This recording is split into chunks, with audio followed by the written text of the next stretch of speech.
In the year 1849, when word spread faster than trains could carry it, rivers in California were said to gleam with gold. By the end of that year, nearly 90,000 souls had already set out. Sailors, farmers, shop clerks, even schoolboys who lied about their age. The rush is so fierce that newspapers call it a fever, and in truth it feels like one. You catch the heat of it yourself, though you know the trail is long and unforgiving. Every object you carry could mean the difference between survival and failure. A pan for sifting gravel, a pick for splitting rock, a single blanket for cold desert nights. Without them you would last no more than a day. Already, stories reach you of hunger, of camps where beans cost more than a silver dollar, of men who wither from exhaustion before ever seeing a speck of gold. You imagine the endless dust, the cracked lips, the coughs carried on dry wind, and yet still you go, because fortune could be waiting in one shallow bend of the river. The night before you leave, you sit at a rough wooden table, packing and repacking. Your hands brush over each object as if to memorize its weight. A tin cup, dented already. A coil of rope, frayed at the edge. A small Bible slipped in by your mother's hand when she thought you were not looking. You breathe in the smell of lamp oil and bread baking in the next room, knowing you may not smell either again for months, perhaps years. In the quiet you hear other sounds. The scrape of boots outside, men muttering as they hitch wagons, horses stamping restlessly in the cold. They too are preparing. The whole town seems to hold its breath. The promise of gold pulls at everyone. Young men itching for adventure, older men gambling their last strength. Families desperate for something better than rented land. The roads west are already choked with travellers. Records suggest some sailed from the east coast, taking months around Cape Horn or weeks across fever-ridden Panama. Others trudged in long columns of wagons, oxen pulling loads of tools and dreams. You will walk most of the way. Letters hint that the trail is nothing but dust by noon, mud by evening, and hard frost by dawn. You imagine the rhythm of it, the crunch of your feet, the steady beat of your heart, the endless horizon refusing to draw closer. But you also imagine arrival. You see yourself at the riverbank, swirling water in your pan, watching flecks of gold glitter like trapped sunlight. You let that picture settle in your mind, soft and glowing, even though you know it is fragile, because some men return with pockets heavy, but more return empty, or not at all. If you enjoy these stories, a like or a subscription means more than you think. It directly supports the channel and keeps these long journeys alive. Now settle deeper into your blankets. Let your breath slow, and together we'll slip into the journey together. The wagon jolts, and you sway with it, eyelids heavy. Dust curls around your ankles. Somewhere ahead, the faint glimmer of rivers waits, silent, promising, patient. Still, the decision is made. You hoist your pack, feel the leather straps bite your shoulders, and step into the dark morning. The air tastes of ash and dew. You shiver. A dog barks in the distance, then falls silent. Somewhere a bell tolls the hour. 4 strikes, deep and slow. Time to go. You pass houses where candles flicker behind shutters, where wives press tearful faces to panes of glass. Some whisper prayers as you pass. Others turn away, already weary of the fever that steals their sons. You pull your coat tight and walk faster, as if distance will protect you from doubt. When dawn rises, you see the line of wagons stretching ahead like a caravan. Tarps ripple in the wind. Oxen snort clouds into the morning chill. A fiddler plays a tune too bright for the hour, and men laugh louder than the music to disguise their nerves. You fall in among them, just one more figure carried forward by the tide of gold lust. The sun warms your face, then burns it. Dust grits between your teeth. Sweat gathers at your collar. Already your boots pinch. And still you press on, because you believe the stories that in the mountains of California, in the gravel of the American River, fortune lies waiting like treasure in a dream. Later, as the column halts at a shallow stream, you crouch to drink. The water tastes of iron and fallen leaves. Around you, men argue in half a dozen tongues: English, German, Spanish, Cantonese, each voice sharp with urgency. Someone claims he knows a shortcut, another insists he has a map copied from a naval chart. Records suggest most of these maps were half fantasy, drawn by men who had never set foot in California, and yet hope makes them sound convincing. You sip again, trying not to think of false trails, of wandering weeks in circles under the burning sky. A boy near you drops his hat in the stream and chases it, stumbling on the stones. His laughter rings brighter than the fiddler's tune, as though he cannot yet feel the weight of the miles ahead. His mother catches him by the collar, scolding in a whisper. You watch them, a flicker of warmth settling in your chest. Not all of this journey is fever and fear. There are small moments too: shared bread, a child's laughter, the quiet of morning mist rising from the grass. When camp is made that night, you lie beneath a canvas sheet stretched tight with rope. The stars above burn sharp and countless, a sweep of silver too wide to take in. Your blanket is thin, the ground beneath you hard, but for a moment you let the sound of the camp wash over you. Coughs, snoring, murmured prayers. Someone strums a guitar softly, and a few voices hum along. Your eyes close. The dream of gold shimmers again behind your eyelids. A glint in dark water, a coin bright as dawn. It may be waiting for you, or it may be nothing but dust. But for now, the hope is enough. The first full day on the trail stretches longer than you imagined. At dawn, the wagons roll forward with a groan of wood and iron, and you walk beside them, each step thudding in your legs like a drumbeat. The dust rises almost instantly, fine and pale, coating your boots and tongue. You lick your lips, but the grit stays. The sun climbs steadily, and its light turns from gold to white, unblinking, merciless. You pass men whose collars are already open, sweat darkening the fabric. Their hats sag low over reddened faces. Some sing to keep rhythm, voices thin in the rising heat. Others trudge silently, eyes fixed on the ground as though the earth itself might yield treasure if stared at long enough. By mid-morning, the caravan slows. A wheel has splintered on a stone, the crack echoing like a gunshot across the flat plain. The driver curses softly, then kneels to repair it with rope and wedges of spare wood. You pause with the others, wiping your forehead. The oxen stamp and swing their tails, flies buzzing at their flanks. A woman ladles water from a barrel into a tin mug, passing it around. The taste is warm, metallic, but it eases the rasp in your throat. Records suggest that many travelers underestimated the trail, believing it to be a simple march across open land. In truth, the path is uneven, littered with gullies, stones, and patches of sticky mud that cling to boots until each step feels weighted. Letters from weary men mention blisters the size of coins, shoes worn to rags within weeks. You feel the first hot rub at your heel, and know the letters did not exaggerate. By noon the sky glares white, shadows vanish, the heat presses down until even the air feels heavy. You adjust your pack, shoulders aching, and glance at the wagon canvas billowing like sails in a sea without water. Ahead, a boy stumbles and is caught by his father. The man lifts him onto the wagon bench without a word. The boy's head droops immediately, sleep overtaking him despite the jolt of wheels. You envy him, but keep walking. The trail curves toward a shallow ridge, and for a moment the wind picks up, carrying scents sharper than dust. Sage, dry grass, the faint tang of sweat-soaked leather. From the crest you glimpse a river far off, flashing like a strip of silver in the vast brown plain. The sight draws a murmur from the group, a ripple of hope. Water means rest. But it takes hours to reach it.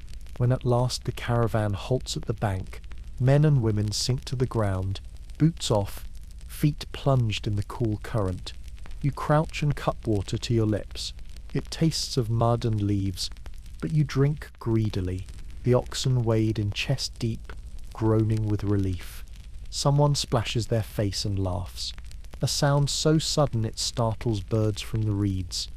A fiddler sits on a rock and plays a tune, slower this time. Children clap their hands, their cheeks still flushed with heat. For a while the camp feels almost festive, though the smell of wet wool and unwashed bodies clings thick in the air. Not all are cheerful. A man near you unfolds a map, the paper stained and torn at the edges. He insists they are moving too slow, that others will reach the gold before them. Another argues back, saying haste kills oxen, and without oxen you are stranded. Their voices rise, sharp as the cry of crows. But then a woman places bread in their hands, and the argument frays into mutters. Small kindness tempers the fever for a moment. Evening drifts in. The sky burns orange, then deepens to violet. Smoke curls upward from cook fires where beans bubble in blackened pots. You sit cross-legged, chewing slowly. The beans are bland, but hunger sharpens them. Beside you, a stranger slices a strip of salted pork and passes half to you. You nod thanks, savouring the fat on your tongue. The man says nothing, but the gesture feels like a bond. When night deepens, the caravan arranges itself in a rough circle. Wagons creak into place, oxen tethered close, fires dimmed to coals. Some pray aloud, words drifting like smoke into the dark. Others simply lie down, too weary for speech. You spread your blanket on the ground, feeling every stone beneath, every root pressing against your ribs. Above, the stars spill across the sky in a sweep so vast it humbles you. You count them until you lose track, your eyes blurring. Somewhere an infant cries, thin and urgent, until the sound softens into silence. A cough breaks out, then another, echoing across the circle. The trail takes its toll quickly. Letters hint at fever spreading in such camps, at men falling asleep never to rise. You turn on your side, heart tight, listening for your own breath. Sleep comes fitfully. Dreams tangle with reality. You see rivers flashing with gold, only to vanish into dust when you reach them. You wake to the chill of night air, your blanket damp with dew, and for a moment you forget where you are. Then the creak of a wheel, the snort of an ox, the faint murmur of a watchman's footsteps remind you. You are on the trail now. There is no turning back. At dawn, a bell rings, a pan struck with iron, rough but effective. The camp stirs, fires relight, ashes blown to life. You rub your eyes, your body stiff, and chew a crust of bread hard as stone. The taste is dry, almost bitter, but it fills the emptiness. Around you, others prepare again, packs tightened, hats pulled low, boots laced over blistered feet. As the wagons roll forward once more, you fall into step, the rhythm already familiar, crunch, breath, ache, hope. The road stretches endless, dust rising again to choke the morning air. But ahead lies California. Ahead lies the promise of glittering rivers. Ahead lies the fever that has claimed you too. And so you walk. After days of trudging across plains that blur into one another, the trail begins to change. Hills rise, not sharp but steady, lifting you toward a new horizon. The wagons groan louder on the inclines, wheels biting into ruts carved by hundreds before you. The oxen bellow, their sides slick with sweat, ropes taut. Each step tests your legs, already rubbed raw by blisters. Yet there's a current of energy flowing through the caravan now, a tremor of anticipation. Word passes along the line in mutters and half-smiles. The camps are near. By afternoon you catch the first signs, a shred of smoke drifting in the wind, a sound carried faintly as if from a dream, hammer striking metal, a dog barking, a laugh cut short. You crest another hill, and there it is, a scatter of tents and shacks clustered along a river bend. Canvas flashes white against green trees. Timber walls lean precariously, nailed together in haste. The camp sprawls with no order, like a patchwork quilt of ambition and desperation. The smell hits you before the details do. Wood smoke thick as wool, frying pork fat mingling with sweat, the sharper tang of horse dung and unwashed clothes. You breathe it in and feel your stomach twist, not entirely from disgust, but from hunger too. As you descend toward the camp, the noise swells. Voices in a dozen languages tangle into one restless chorus. English, Spanish, French, Cantonese, German, even the clipped sounds of Hawaiian sailors who came chasing the same dream. The gold rush was never only American. It pulled the world by its sleeves. Records suggest more than 20,000 immigrants from China alone arrived in California during those early years, each bringing skills, hopes, and the sting of prejudice they would soon endure. Closer now, you pass a row of wagons turned into shelters, their wheels half buried in mud, laundry flaps on ropes, shirts with missing buttons, patched trousers, skirts washed pale from river water. Children run barefoot, their laughter ringing high before dissolving into coughing fits. A miner crouches by the riverbank, his back bent into a permanent curve, shaking a pan of gravel in slow, practiced motions. His shoulders glisten with sweat, but his eyes are sharp, intent. You glance at the water, half expecting to see it too, that elusive gleam. But all you notice is the swirl of mud. At the edge of camp, a makeshift sign leans against a pole. Painted letters declare store, tools, beans, whiskey. The paint drips unevenly, but the message is clear. Everything you need costs more than you imagined. Men line up outside, clutching coins, trading wages of weeks for shovels and flour. A barrel of salted pork sits split open, its brine leaking onto the ground. Flies hover in lazy clouds, undeterred. You step deeper in. The ground is trampled mud, crisscrossed with boot prints and wagon ruts. Everywhere there is motion, men hauling sacks, women tending fires, dogs darting underfoot. Someone calls out prices in a voice like gravel. Another shouts back, cursing the robbery. A fight sparks near a card table, chairs knocked over, a knife flashing before voices drag them apart. Law is thin here. Records mention miners' courts convened under canvas roofs, verdicts delivered in minutes, punishments swift. Sometimes a whipping, sometimes banishment, sometimes worse. You glance at the men dispersing, their faces still taut with anger, and wonder how long peace can last in a place built on greed. Yet, alongside the chaos, you notice smaller details. A woman stooping to mend a torn sleeve with careful stitches, a child carrying a tin bucket almost as large as himself, splashing water on a fire to tame its sparks. A group of men singing low, a hymn half forgotten but steady. These quieter moments hold the camp together, threads of normal life woven through the fabric of frenzy. You find a corner to drop your pack, your shoulders sighing with relief. The canvas of your tent smells faintly of mildew as you unroll it. The ground beneath is damp, uneven, but it will serve. Around you others set up with equal haste, some driving stakes into earth, others draping blankets over branches. The camp grows denser by the hour, as if breathing, inhaling each new arrival. Evening descends. Fires spark across the riverbank, dots of orange against deepening blue. The sound shifts, less hammering, more voices rising in conversation, some cheerful, some weary. A fiddler saws out a tune again, this one slower, and men sway gently as they eat. You chew hard bread, washing it down with water drawn from the river. It tastes faintly of ash and clay, but it eases the dryness in your throat.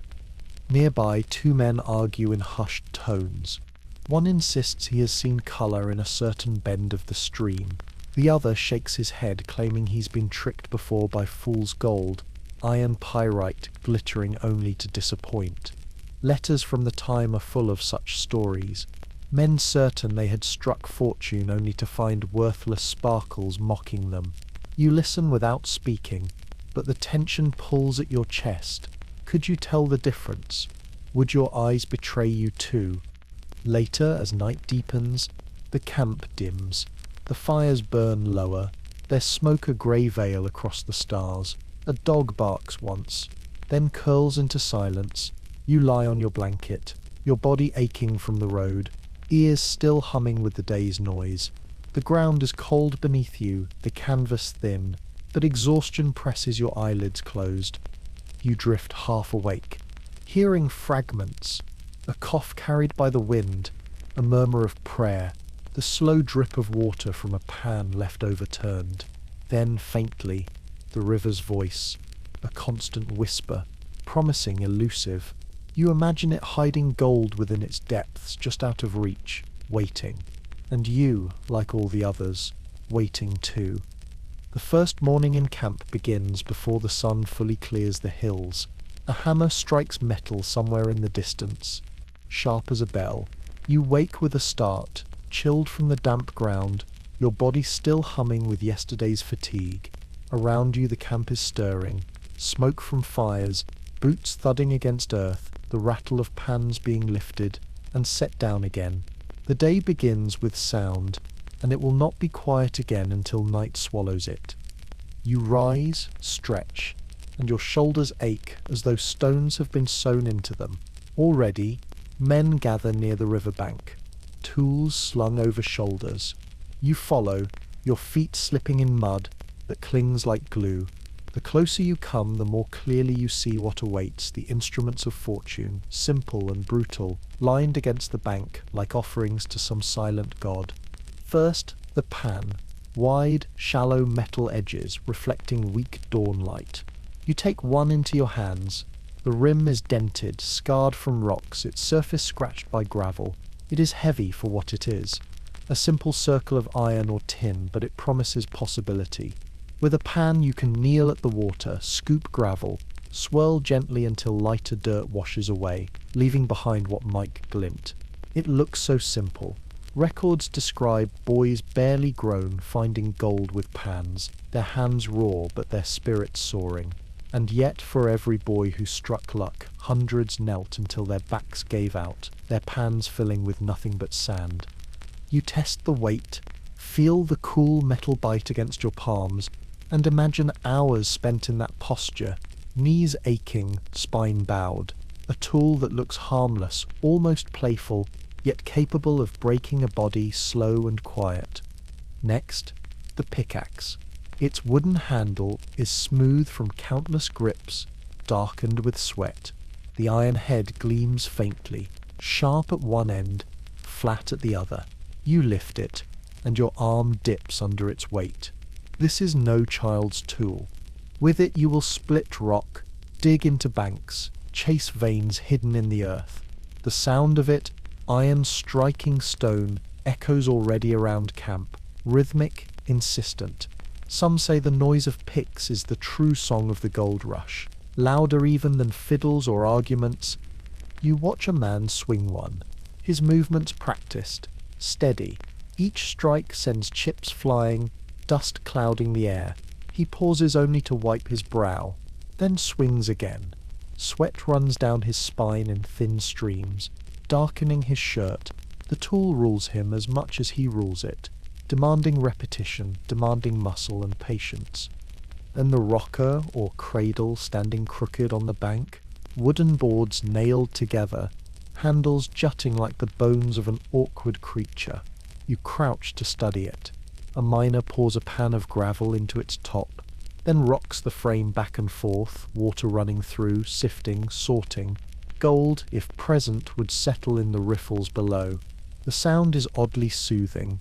The creak of wood, the rush of water, the scrape of stone, almost like a lullaby, if not for the desperation etched on the man's face as he peers into the box. You wonder if he sees hope in the muddy trickle, or if it is only another disappointment. Nearby lies a shovel, its blade bent, handle cracked. Tools wear down faster than men can replace them. Merchants know this. Letters describe shovels costing more in California than in the finest shops of New York. $10, even $20 apiece.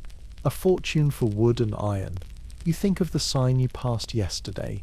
Tools, beans, whiskey, and realize merchants may be richer than miners ever will. As the sun climbs higher, you join the line of men at the river.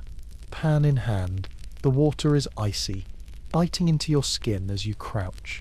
Your fingers numb quickly. but you swirl the pan as you saw others do, tilting, circling, letting lighter dirt wash away. Mud clouds the water, stings your nose with its smell of clay and moss. You swirl again, slower, heart thudding. When the water clears, the bottom of the pan gleams wet and bare. Only pebbles, no gold. You try again and again, each time the same. Your knees grow stiff, your back protests. The pan feels heavier now, as if mocking you. Around you men mutter curses. Some laugh too loudly, others stare silently at their pans as though trying to conjure fortune by will alone. One man nearby cries out suddenly, holding up his pan with trembling hands. A few yellow flecks gleam faintly against the dark. The camp surges toward him, voices overlapping, questions shouted. Is it gold or fool's gold? He insists it is real. His grin is wide enough to split his face. Letters hint at such moments, sudden bursts of joy, contagious and dangerous, drawing envy and suspicion in equal measure. You watch him, your own hands cold and empty, and wonder if tomorrow he will still be smiling. By midday your body is weary. The tools are heavier now than when you first held them. Even lifting the pan feels like dragging an anchor. The sun burns your neck, the air thick with dust and sweat. A man beside you drops his pick and clutches his back, groaning. Another helps him limp to the shade of a wagon. Solidarity flickers briefly, a reminder that hardship here is shared even if fortune is not. In the afternoon you wander the camp to study other contraptions. A long sluice box stretches across the bank, boards nailed into a trough where water rushes endlessly. Miners dump buckets of gravel into its mouth, hoping gold will settle into riffles at the bottom. The sound of rushing water mingles with the rasp of shovels, the crack of picks, the low drone of tired voices. Everywhere, tools sing their rough music. One curious device catches your eye, a wheelbarrow fitted with boards to serve as a portable rocker. It looks clumsy, patched with rope, but its owner beams as though he has invented a miracle. Records suggest countless odd inventions surfaced in the gold rush, some ingenious, others absurd. Few survived, most abandoned when they proved slower than simple pans. Still, hope pushes men to tinker, to imagine shortcuts to fortune. Evening returns.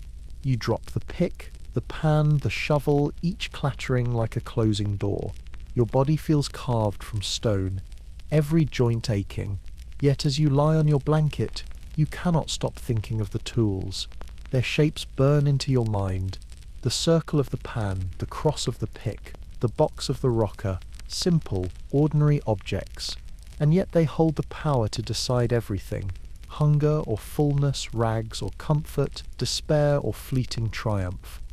You close your eyes, and even in the darkness you see the faint gleam of metal against water. The first light of dawn spreads across the camp in thin bands, turning the canvas of tents pale silver. A chill lingers in the air, clinging to your clothes, seeping through your blanket. You wake to the crackle of fires being stirred, the low murmur of voices, and the constant rush of water from the river. Today you will kneel beside it, until your knees harden, until your fingers grow numb, until the line between patience and futility blurs. You rise slowly, joints stiff, breath puffing in faint clouds. Around you, others are already awake, clutching tin mugs of coffee that smell more like charred bark than beans. A man chews a heel of bread so tough it could hammer nails. A boy gnaws on dried meat, eyes half closed with sleep. The morning meal is never long, never plentiful, only enough to brace the body for another day. By the river, men gather in silence. The sound of boots squelching through mud joins the steady hiss of current. You carry your pan, its rim cold against your palms, and find a place on the bank. The water before you glitters in the rising light, beautiful but deceiving, each ripple catching fire from the sun. For a moment it looks as though the river itself is gold, as though all one need do is reach in and scoop handfuls. But you know better. You crouch, scoop gravel and water into the pan and begin the slow swirl. The motion is hypnotic, circling, tilting, shaking gently, so the lighter sand drifts away while the heavier fragments sink. Your wrists ache quickly, unused to the rhythm. Cold water bites your skin. Mud coats your cuffs. You lean closer, eyes searching desperately for glimmers. Nothing. Only pebbles, wet and grey. You dump them aside and try again. All around, the same ritual repeats. Dozens of men crouched like supplicants, each shaking, swirling, sifting. The sound is strangely unified. Pans scraping, gravel clattering, water sloshing. It becomes a kind of chant, steady and endless. Some mutter prayers under their breath, others whistle tunelessly, but most are silent, their eyes fixed as though willing the earth to yield. Hours pass this way. The sun climbs higher, warm first, then hot, burning the tops of your hands. Sweat mixes with river water, until you cannot tell which drips from your brow. Your knees sink deeper into mud, your legs numb. The muscles in your back clench and refuse to release. Still, you swirl the pan. The motion is everything. The motion is hope. At times, faint flecks catch your eye, shiny specks clinging to the bottom. Your breath hitches, heart bleeping. But when you scrape closer, the truth stings. Fool's gold again, flakes of pyrite glinting briefly before dulling in the sun. Records suggest that even seasoned miners were deceived, their spirits soaring, only to collapse under the weight of disappointment. You sigh, empty the pan and scoop again. Beside you, an older man shifts painfully. His beard is streaked with grey, his hands cracked, nails blackened. He hums softly as he works, a tune without words. At one point he looks over and says, "Don't chase every sparkle. The river lies more than it speaks truth." Then he turns back to his pan, as if the words were never spoken. A sudden shout breaks the rhythm. A miner downstream leaps to his feet, clutching something small between his fingers. Others rush to see. He holds it high, a nugget no larger than a fingernail, but bright as the sun itself. For a heartbeat, everyone's faces shine with reflected hope. Then the murmurs begin. Questions, doubts, envy. Was it planted? Is it real? How much more lies near him? The man beams, but already you sense danger in the attention. In camps like these, joy is rarely private for long. By midday, exhaustion drapes itself over the bank. Some men stretch their aching spines. Others collapse onto rocks to chew at stale bread. The river keeps rushing, indifferent. You dip your hands into it, splash your face. The water is icy, a shock that jolts you awake. For a moment it feels good, clean, pure. But when you taste it, the grit of mud and the tang of iron linger. In the afternoon, the sky clouds. A breeze picks up, carrying the smell of wet earth. Rain threatens, and the thought of wet clothes chills you more than the river itself. Some men pack their tools, muttering about wasted time. Others stubbornly keep kneeling, as if the weather itself might be bribed with persistence. You decide to stay, swirling again, slower, steadier. Once you think you see something different, a gleam not like pyrite, but softer, warmer, clinging stubbornly at the edge of the pan. Your breath catches. You tilt carefully, water sliding away grain by grain. There it is again, faint, delicate, almost reluctant. Could it be? Records suggest even the tiniest flakes could spark fever. Men spending weeks at the same spot hoping for more. Letters hint at arguments, even fights over mere pinches of dust. You lean closer, your heart racing. The speck remains, stubborn and bright. It is small, so small you could lose it with a breath.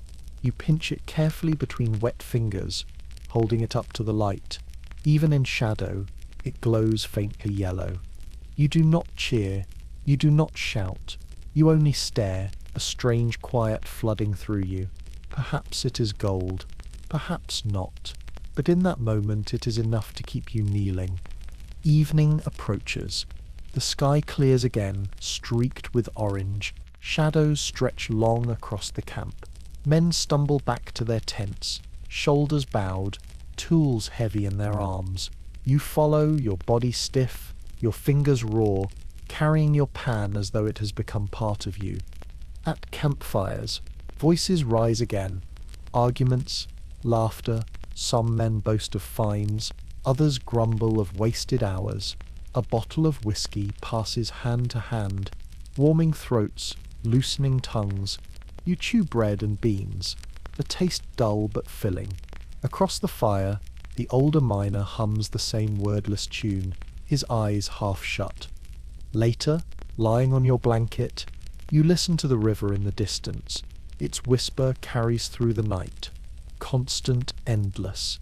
You imagine the tiny speck still clinging to your damp fingers, glowing faintly even as your eyes close. One fleck is not fortune, but it is hope, and hope is what keeps you here. You drift to sleep with the sound of water in your ears, a rhythm softer than any lullaby, steadier than any song. The days begin to blend together, morning chill, midday heat, evening aches, yet one thing becomes clearer with each sunrise. You are never truly alone, even when crouched by the river, pan heavy in your hands. The sounds of others fold into your work. Voices, laughter, arguments, coughs. The rush is a collective fever, and your neighbours are both companions and competitors. The camp hums with accents from everywhere. On your left, an Irishman sings snatches of ballads between swings of his pick. His voice wavers, sometimes mournful, sometimes bright enough to draw smiles from strangers. He speaks of famine in his homeland, of villages emptied by hunger, of brothers buried in shallow graves. Yet he laughs easily, as though laughter itself is defiance. On your right, a man from Canton works with quiet precision, his cradle rocking steadily. He hums too, though softer, the melody lilting like water over stone. His clothes are patched but neat, his hands sure. Some watch him with curiosity, others with suspicion. Letters from the time suggest Chinese miners were both admired for their skill and resented for their success. You see both in the eyes that glance his way respect tangled with envy. Behind you, two men argue in German, their voices sharp as knives. You catch fragments you don't understand, but tone alone carries meaning. One is accusing, the other defensive. Their gestures are quick, impatient, and finally one storms off, kicking dust. Later you see them working side by side again, silent as if the quarrel never happened. Such is life here. Tempers flare, then fold back into necessity. At noon, a commotion ripples through the camp. A miner claims someone has stolen from his tent 2 pans and a sack of beans. He shouts until his voice cracks, demanding justice. A circle forms, men muttering, pointing fingers. The accused, a gaunt youth barely more than a boy, shakes his head violently, swearing innocence. But evidence is thin, and trust thinner still. A makeshift court convenes under a canvas awning. 5 men sit in judgment, their expressions stern. The boy pleads again, tears streaking his dirt-stained face. Records tell of such courts handing down swift punishments, fines, whippings, even banishment. This time the verdict is exile. The boy is ordered to leave the camp before dusk, his tools confiscated. You watch him walk away, shoulders slumped, carrying nothing but a blanket. Silence follows him like a shadow. Later you find yourself sitting beside the Irishman at the fire. He passes you a tin mug of watered whiskey. The taste is sharp, burning your throat, but the warmth spreads quickly. He leans close and mutters, "Here, everyone's your brother till gold glints in your pan, then you'd best keep your back watched." His grin doesn't reach his eyes. The rivalry seeps into daily life. At the river, men cast sidelong glances at one another's pans, measuring luck by weight of gravel. Some shift their spots closer to others rumoured to have success, hoping for overflow. Arguments spark over inches of riverbank. Voices raised, fists clenched, sometimes knives flashing. You feel it too, the itch of suspicion when someone nearby swirls a little too long, stares a little too intently into his pan. Yet alongside the rivalry, small acts of neighborliness survive. One morning you wake to find your firewood pile stolen. Frustrated, you curse under your breath. But by midday, the quiet man from Canton gestures for you to take a few sticks from his supply. He says nothing more, only nods once. You murmur thanks, the word awkward in your mouth, but he smiles faintly. In the evenings, the camp becomes a strange stage of contrasts. Around one fire, men gamble with cards, coins clinking, accusations flying. Around another, someone tells stories of faraway lands, ships in Hong Kong harbour, forests in Ireland, snowy villages in Bavaria. Laughter rises, soft and genuine, and for a moment you forget you are rivals. You pass bread, share tobacco, lean back to watch sparks leap toward the stars. Still, envy never sleeps. One afternoon, a miner lifts a pan shimmering with dust. Real gold, unmistakable. His grin splits his face, his shouts echoing across camp. Within minutes, men gather around, eyes gleaming not with joy but with hunger. That night, whispers circle, he hides the nugget beneath his blanket. He carries a pistol now. He will not survive long if he keeps boasting. You lie awake listening, the firelight painting shadows across canvas walls, and you wonder if fortune itself is a curse heavier than poverty. There are other tensions too, quieter but no less sharp. Some miners scorn women in camp, calling them distractions, yet laundresses, cooks and seamstresses keep the place stitched together. You see one woman tending a sick child, her hands gentle despite her own exhaustion. Another sells bread from a makeshift stall. Her price is steep, but her smile steady. Their presence shifts the rhythm of camp, softening it, though not everyone admits it. As days stretch into weeks, you learn to read the camp's moods like weather. Some mornings hum with energy, laughter quick and hopeful. Others drag heavy, weighed by losses and fatigue. Hope and rivalry twist together, inseparable. Each man is both neighbour and competitor, friend and threat. One night, as you sit by the fire, the Irishman turns to you with sudden seriousness. "Tell me," he asks, "if you strike it rich, would you leave us all behind?" The question lingers, heavy as the smoke between you. You do not answer immediately. Instead you stare into the flames, watching them lick at blackened wood, listening to the crackle and the distant rush of the river. The truth is complicated. Yes, you dream of leaving, pockets heavy, but also you cannot imagine walking without these voices beside you, even the ones that curse and envy. You finally shrug. "Would you?" He chuckles softly, staring at the fire. "Aye, but I sit and miss the songs." The night grows colder. Stars wheel above, indifferent. Around you, rivals snore shoulder to shoulder, their faces softened by sleep. For now, in the dark, they are only neighbours.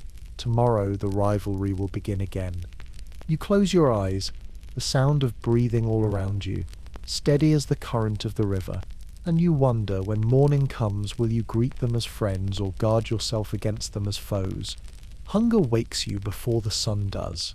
It gnaws at your stomach like a restless animal, louder than the creak of wagons or the murmur of the river. You lie there for a moment, staring at the canvas roof above you, smelling the faint ash of last night's fire. Your tongue is thick, your mouth dry. As you already know, today you will need to trade labour for food. Breakfast in camp is never guaranteed. Some mornings you chew on crusts saved from the night before, bread so hard it threatens your teeth. Other mornings you hope someone nearby has cooked beans and is willing to share. You shuffle from your tent, rubbing your eyes, and see smoke curling above campfires. The smell of bacon fat drifts faintly through the air, making your stomach tighten. You follow the scent and find a man ladling beans into tin plates.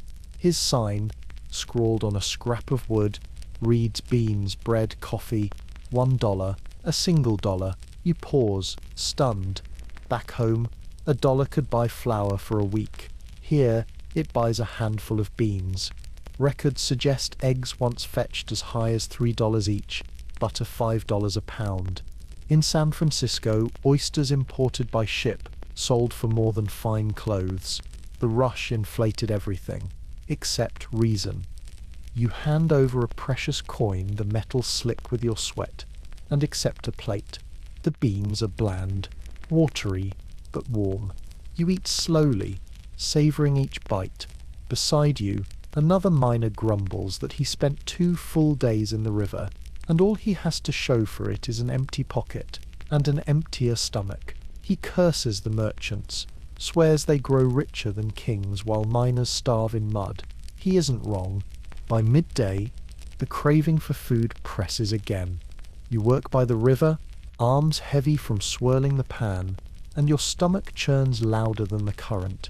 At last you give in, trading a half-day's wages for a slice of bread and salted pork. The bread crumbles dry, the pork glistens with fat, but both vanish quickly. Hunger sharpens every taste, even when taste itself is scarce. Walking through camp, you notice the small economies that bloom everywhere. A boy sells apples from a barrel, each bruised but gleaming, charging a price that would once have seemed laughable. A woman fries flapjacks on a blackened skillet, her hands moving so quickly the batter seems endless. Men line up, coins clinking, eyes fixed hungrily on each golden round. The smell alone is enough to draw them, a reminder of breakfasts long gone. Some men cook for themselves, pooling resources. You see 3 miners crouched around a pot of stew, steam rising, the smell of onions sharp.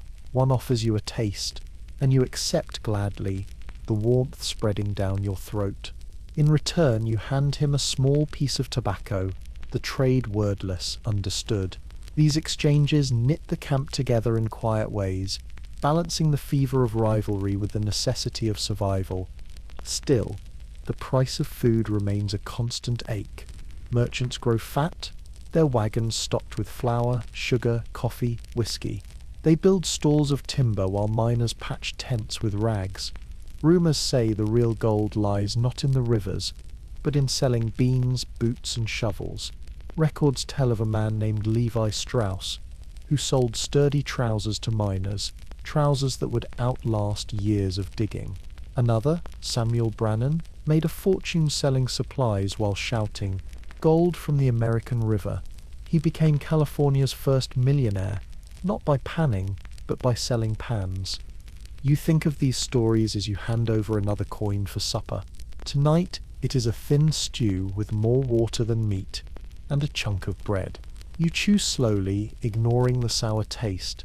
Beside you, a man counts his last coins, deciding whether to eat or to buy nails for repairing his rocker. His hands tremble slightly, as though even this choice drains him. Not all meals come from purchase. Sometimes generosity slips through. One evening, a woman passes through camp carrying a basket of biscuits. She offers them to those who look weakest, saying nothing, her eyes soft but tired. You accept one, its crust warm, its center fluffy. It tastes of home, of kitchens far away, of mornings when food was simply food and not the measure of survival. Other times you rely on what the land offers. Men fish in the river, lines cast, waiting patiently. The catch is small, trout, shimmering silver and fading light. They roast them quickly over flames, skin curling, the smell rich, once you are lucky enough to taste a piece. The flesh flaking on your tongue. For a brief moment you forget the cost of beans and bread. But such meals are rare. More often hunger lingers. At night you lie on your blanket, stomach growling, listening to others shift restlessly in their tents. Hunger is a chorus that never ends. You dream of full tables, roasted chickens, butter melting on bread, pies steaming with apples, dreams more plentiful than reality. Letters from miners reveal how much food haunted their thoughts. Some wrote home begging for care packages of bacon or flour. Others admitted they would give up a day's digging for a single fresh egg. You understand now. Gold might glitter, but hunger dulls every other sense until only food remains. One evening, after days of tight stomach and thin bread, you barter. A few flecks of dust collected in your vial, barely enough to matter, become a meal. You place them in a scale at the merchant's tent, the tiny weight tipping the arm just enough. He nods, scoops beans into a sack, hands it over. You hold it against your chest as though it were treasure. Perhaps here it is. That night you cook the beans slowly over your own fire, the smell wafting warm through the air. Others drift closer, drawn by the scent. You share a little, ladling portions into tin cups. They thank you quietly, their faces soft in the firelight. For a few minutes, rivalry fades. Hunger shared becomes hunger eased. Later, lying back, you watch sparks rise into the dark, your stomach at last steady. You realize fortune is measured differently here. Not in nuggets, not in dust, not even in coins. Fortune is a meal that fills, a loaf that lasts more than a day, a pot that feeds more than one. And tonight you feel rich. The camp never truly sleeps. Even in the quiet hours the river whispers, the fires crackle, and voices rise now and again, muttered or sharp. You learn quickly that law here is as thin as the canvas walls around you. When disputes flare, there are no judges in robes, no courtrooms with polished benches. There is only the will of the crowd, and the crowd is quick to turn restless. One morning, the shout of thief slices through the camp like a whip crack. You drop your pan, stand, and follow the sound. A knot of men forms near the trading tent, fists clenched, voices overlapping. At the center, a broad-shouldered miner holds another man by the collar, shaking him like a rag. The accusation, stolen gold dust, a vial hidden away. The accused swears innocence, his eyes wide, his hands trembling. But in a place where everyone hungers for fortune, innocence is a brittle shield. The crowd demands a trial, and a trial is what they get, if the word can be stretched so far. 5 men step forward to act as judges.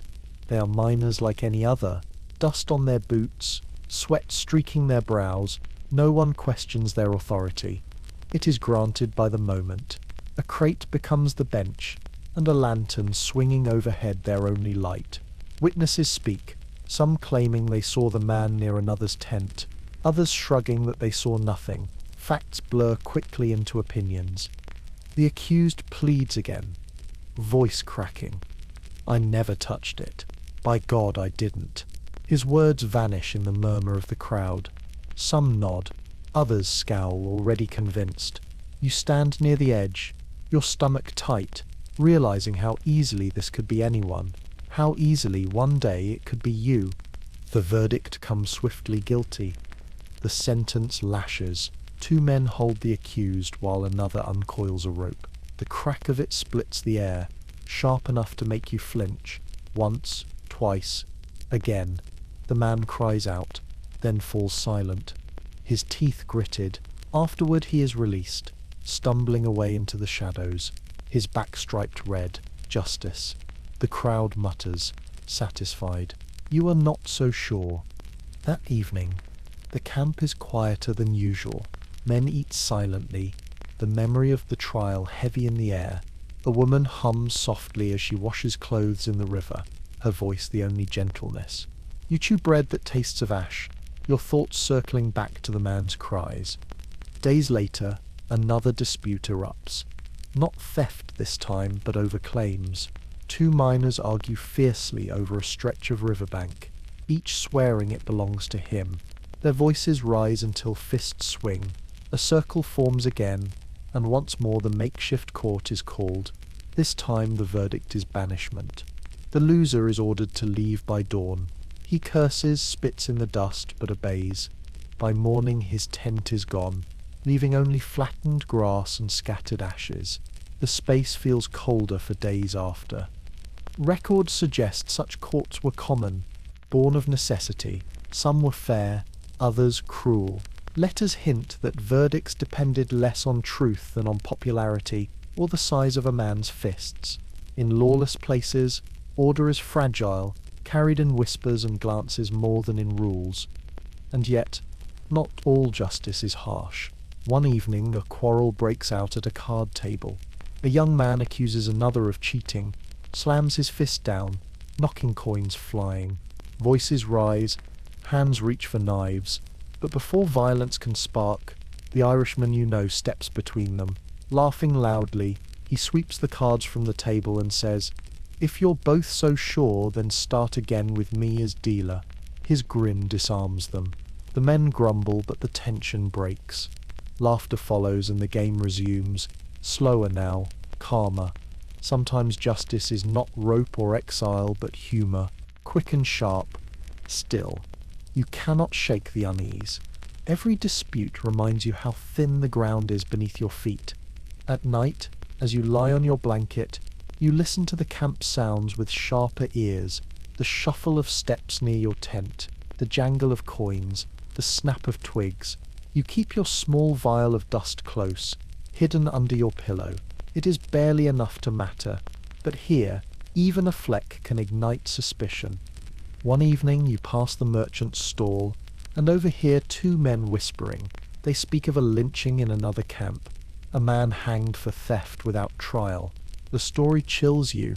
The rush breeds not only fortune but frenzy, and frenzy is quick to turn violent.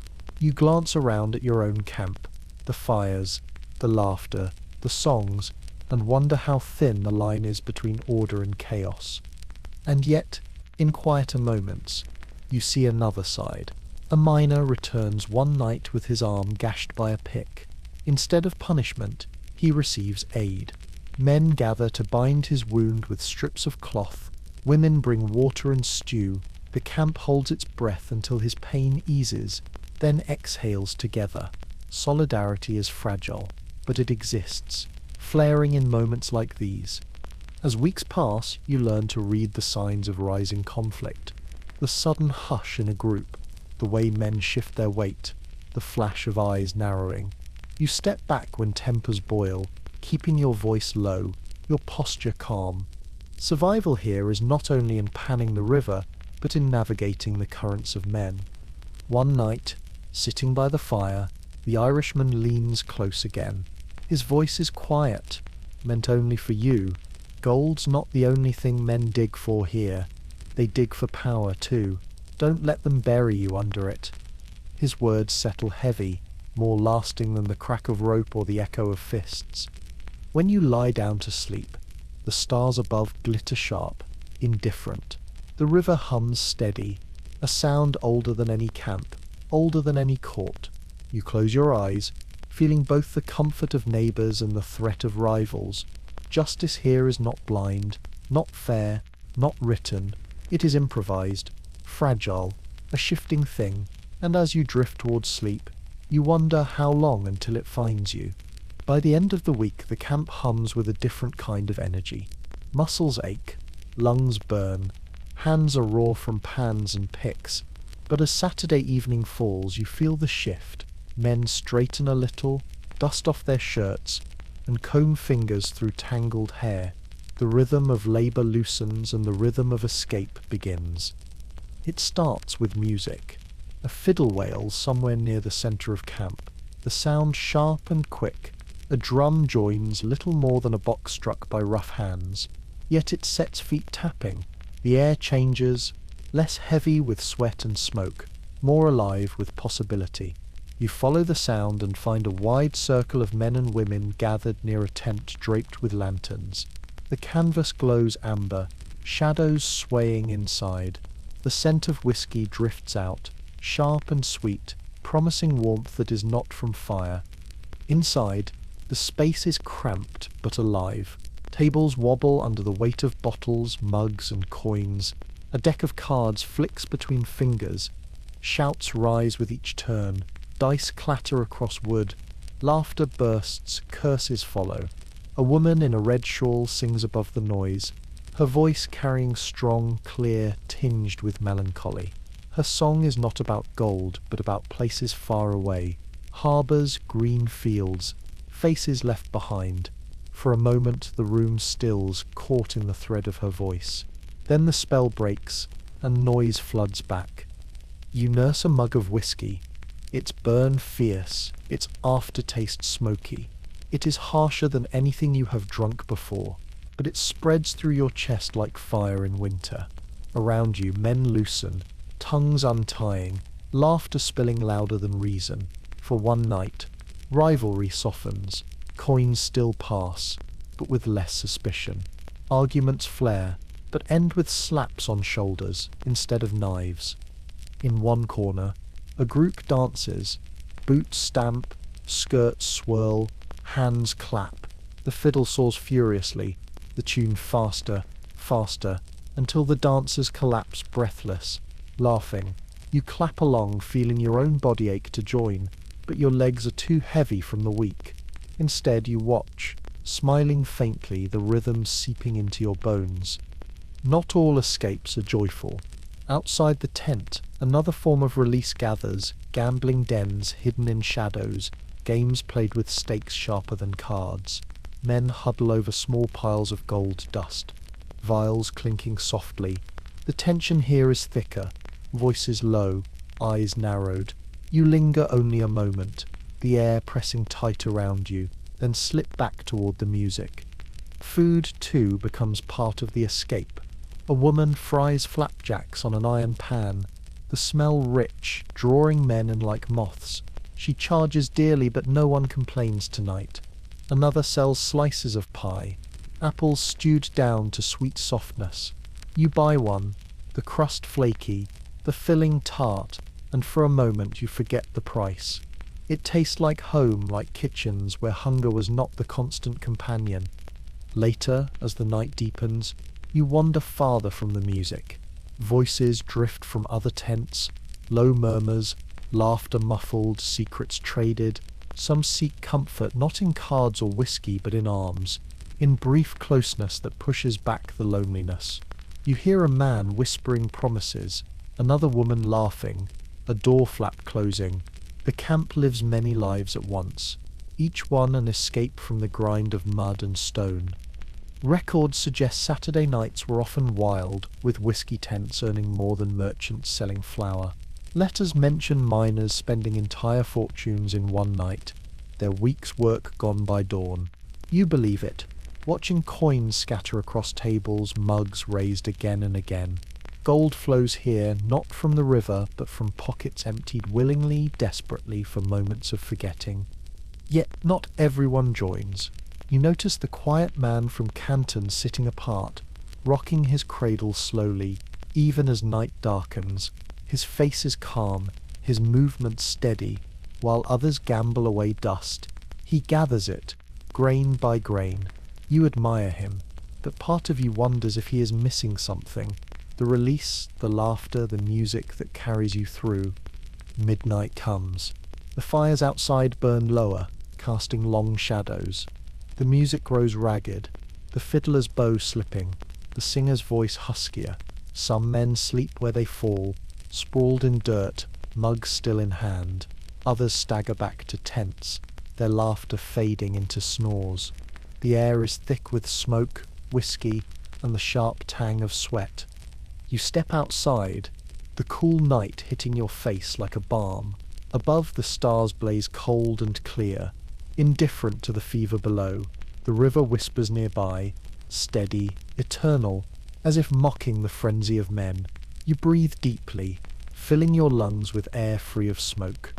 As you walk back to your tent, you pass a man slumped against a wagon, his hat tipped low, his coins gone, his eyes are closed, lips moving faintly as though in prayer or curse. A boy no older than 16 sits beside him, clutching a fiddle case, his eyes wide, uncertain. You nod to him, but he doesn't respond, lost in his own thoughts. At last you reach your blanket. The camp is quieter now, though occasional bursts of laughter still ripple in the distance. You lie down, your body heavy, your mind still humming with music and firelight, hunger eased, thirst dulled. For a few hours you are free of the river's demands.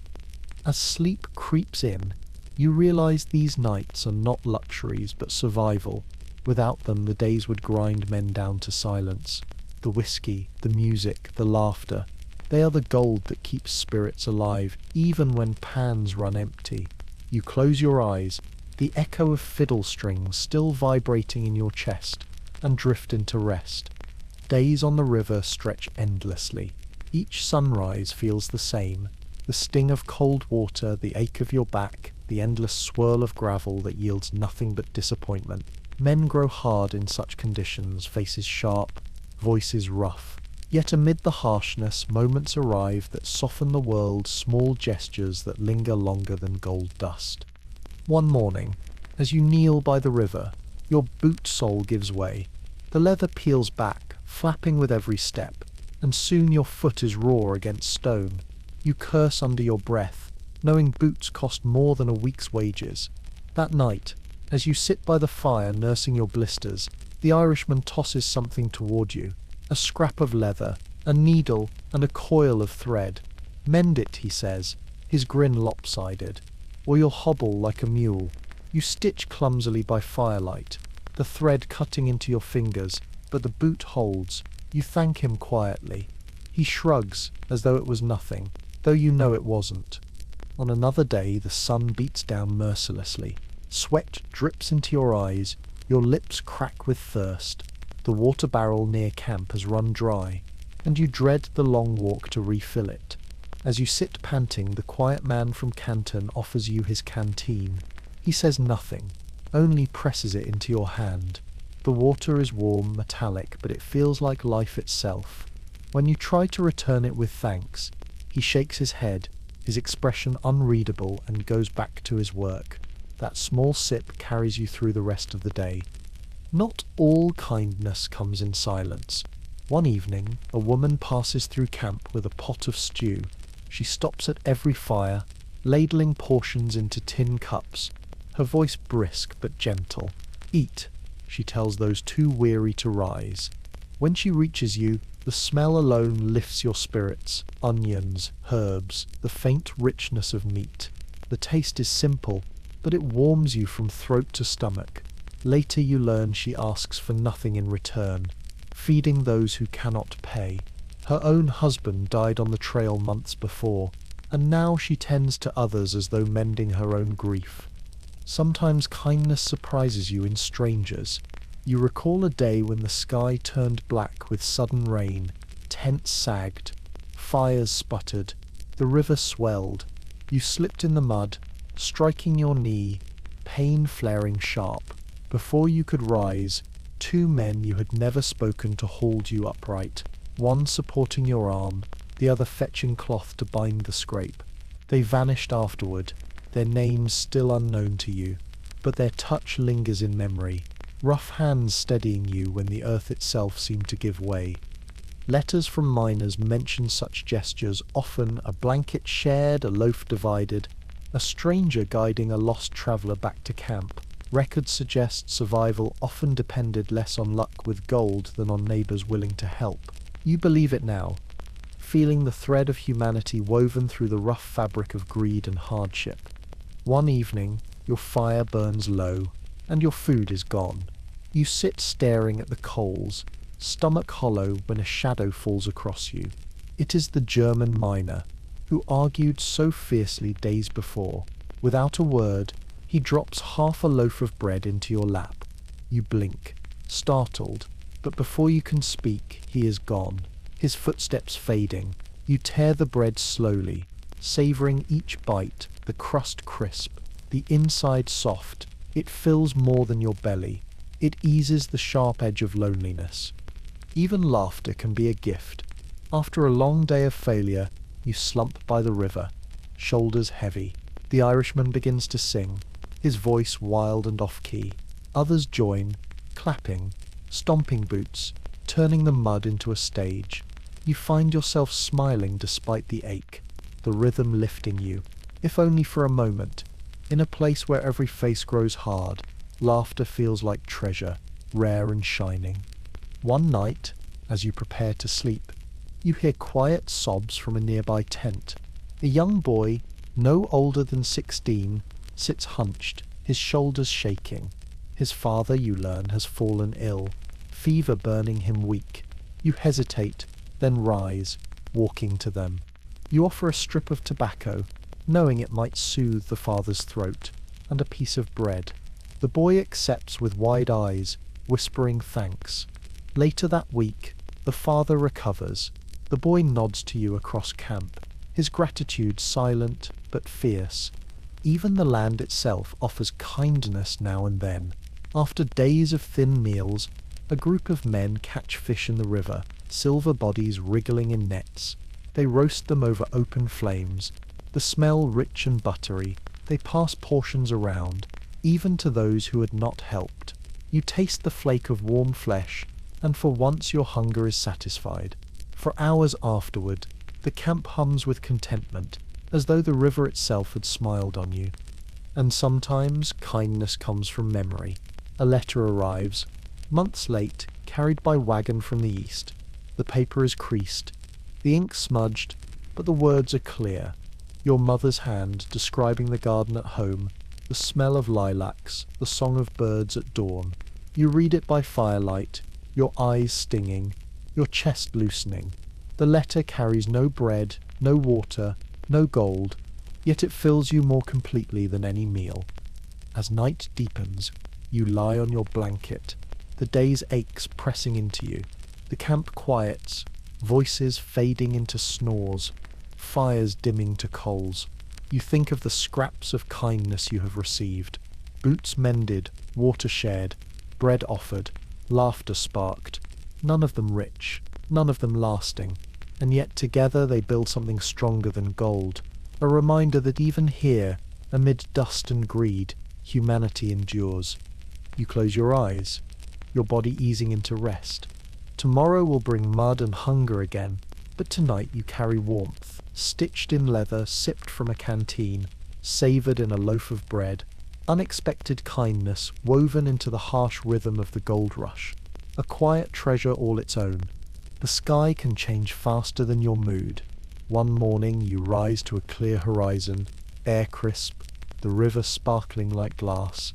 By midday, clouds roll in heavy and grey, pressing low as though the world itself is sinking. Weather in the mining camps is not background, it is master, dictating when you work, when you eat, even when you can breathe. The first storm catches you unprepared. A sudden gust of wind slams into the camp, canvas snapping like sails. Dust lifts in choking clouds, stinging your eyes, gritting your teeth. Men scramble to tie down tents, ropes whipping in the wind. You wrestle with your own canvas, fingers numb, heart pounding. The storm roars like a living thing, howling through every crack, shaking every stake. By the time it passes, the camp is scattered, fires drowned, clothes torn from lines, pans buried in silt. You sit in the wreckage, mud sucking at your boots, your body trembling. The storm leaves nothing but silence and exhaustion. Another day, the rain begins gently, almost soothing. Droplets patter on canvas, drip from tree branches, darken the soil, but it does not stop. Hours stretch into days. The river swells, rushing faster, carrying branches, stones, whole chunks of earth. Pits dug near the bank collapse in sudden slides, gravel, and tools vanishing under brown water. You watch one miner scramble to save his rocker, shouting as it tips and disappears downstream. His cry is swallowed by the roar of the river. The rain seeps into everything. Your clothes cling cold against your skin. Your blanket grows heavy and damp. Your boots squelch with every step. Sleep becomes impossible. Every position pressing wet cloth against bone. Records describe miners catching fever in such conditions. Lungs filling, bodies weakening, until even breath was a struggle. You cough into your sleeve, praying it is only the chill, not the sickness that others whisper about. Then there is the opposite, heat that burns the world dry. The sky turns white, unshaded, unblinking. The river shrinks, its banks cracking. Dust rises in choking veils, coating faces, settling into food, grinding between teeth. Sweat soaks your shirt, then vanishes into the air, leaving you dry again. Water barrels empty faster than they can be filled. A man collapses in the sun, face red, lips cracked. Others drag him into shade, fan him with hats, pour precious water onto his tongue. He survives, but the warning is clear. Here the sky kills as easily as hunger. At night, the temperature drops sharply. The heat vanishes with the sun, replaced by chill that cuts through every layer.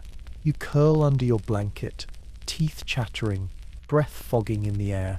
Fires burn low, men huddle close, shoulders touching for warmth. You dream of thick quilts, of stoves glowing red, of beds that do not drip rain or leak cold. Modern comforts feel like myths, luxuries too distant to believe. Once in early morning, frost coats the camp, glittering silver across canvas and wood. You wake to see your breath rising in clouds, your fingers stiff and numb. The ground crunches beneath your boots. Yet even then, men rise, pickaxes over shoulders, trudging to the river as though frost were no more hindrance than dust. You follow, your own body aching, knowing the work does not pause for weather. Gold does not wait. But storms bring more than discomfort. They bring danger. One afternoon, the sky darkens so suddenly that birds fall silent. Thunder cracks, rolling across the hills. Rain slams down in sheets, blinding, relentless. The river leaps its banks, water rushing into camp. Tents sag, ropes snap, men shout above the roar. You grab your pan, your blanket, your few possessions, clutching them to your chest as water surges past your knees. Someone cries out. A man swept from his footing, dragged into the current. Others lunge to grab him, hands locking, forming a chain. He emerges sputtering, coughing, alive but shaken. Later, huddled around sodden fires, the camp falls silent. You realize how thin the line is between fortune and death, how easily the river could erase you. Not all storms are feared. Some bring relief. After weeks of dust and heat, a gentle rain falls at dusk, cooling the air, washing grime from faces. Men lift their chins, mouths open, catching droplets on their tongues. Laughter rises, soft and childlike, as though the camp has forgotten hunger, rivalry, and greed. You stand in the rain too, letting it soak your hair, your shirt, your skin. For a moment it feels like blessing. Records suggest miners often measured time by weather, not calendars. Letters describe weeks remembered as the month of storms or the season of dust. You feel the truth of it. Days blur into one another, but you recall each storm vividly. The crack of thunder, the sting of hail, the smell of rain-soaked earth.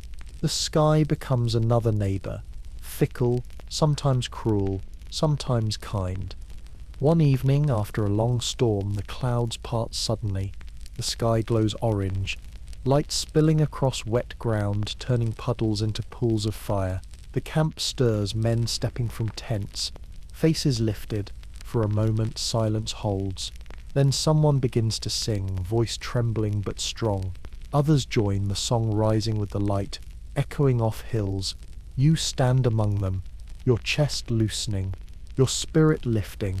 In that glow, it feels as though even storms can be endured, as though hardship itself is temporary. When night comes, you lie under damp canvas, the air still cool with rain. You close your eyes, hearing the river's rush steady once more, calmer now, tamed after its fury. Your body aches, your clothes still cling damp, but the memory of orange light lingers. Weather may break tents, flood pits, choke lungs, but it also carves beauty into memory, moments that shine brighter than any gold. The longer you spend in camp, the more you realize danger lurks in silence as much as in storms. The gold rush is not only hunger and rivalry, it is accidents waiting at every step, shadows that stretch longer than daylight. One morning, the camp stirs to shouts. You follow the sound to find a collapsed pit near the riverbank. The walls had been dug too steep, the soil loose from rain. A man lies half buried, his arm twisted beneath timber. Others claw at the mud with bare hands, dragging him free.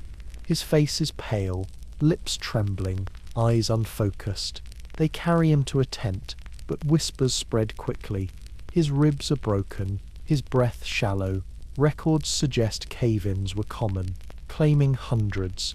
Letters describe bodies lost entirely, buried where they dug. You stare at the pit's jagged mouth, the earth gaping as though hungry. Your hands tremble when you return to your own work. Accidents come in smaller ways too. A pickaxe swung carelessly glances off a rock, its shard flying into another man's face. He staggers back, blood streaming from his brow, cursing through clenched teeth.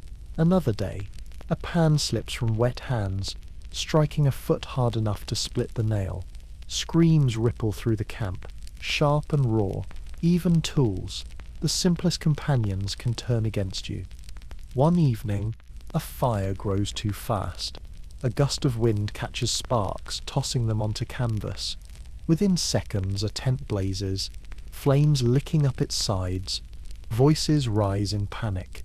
Men rush with buckets, scooping from the river, dousing cloths, beating at fire with branches. The smell of smoke thickens, acrid and stinging. For a terrifying moment, it seems the whole camp will ignite. At last, the flames sputter, die, leaving only blackened cloth and scorched earth. The family who owned the tent sit nearby, faces blank, possessions gone. Neighbours pass them bread, a blanket, a spare pan. The camp breathes again, shaken but whole. Shadows creep in other ways, human, not nature.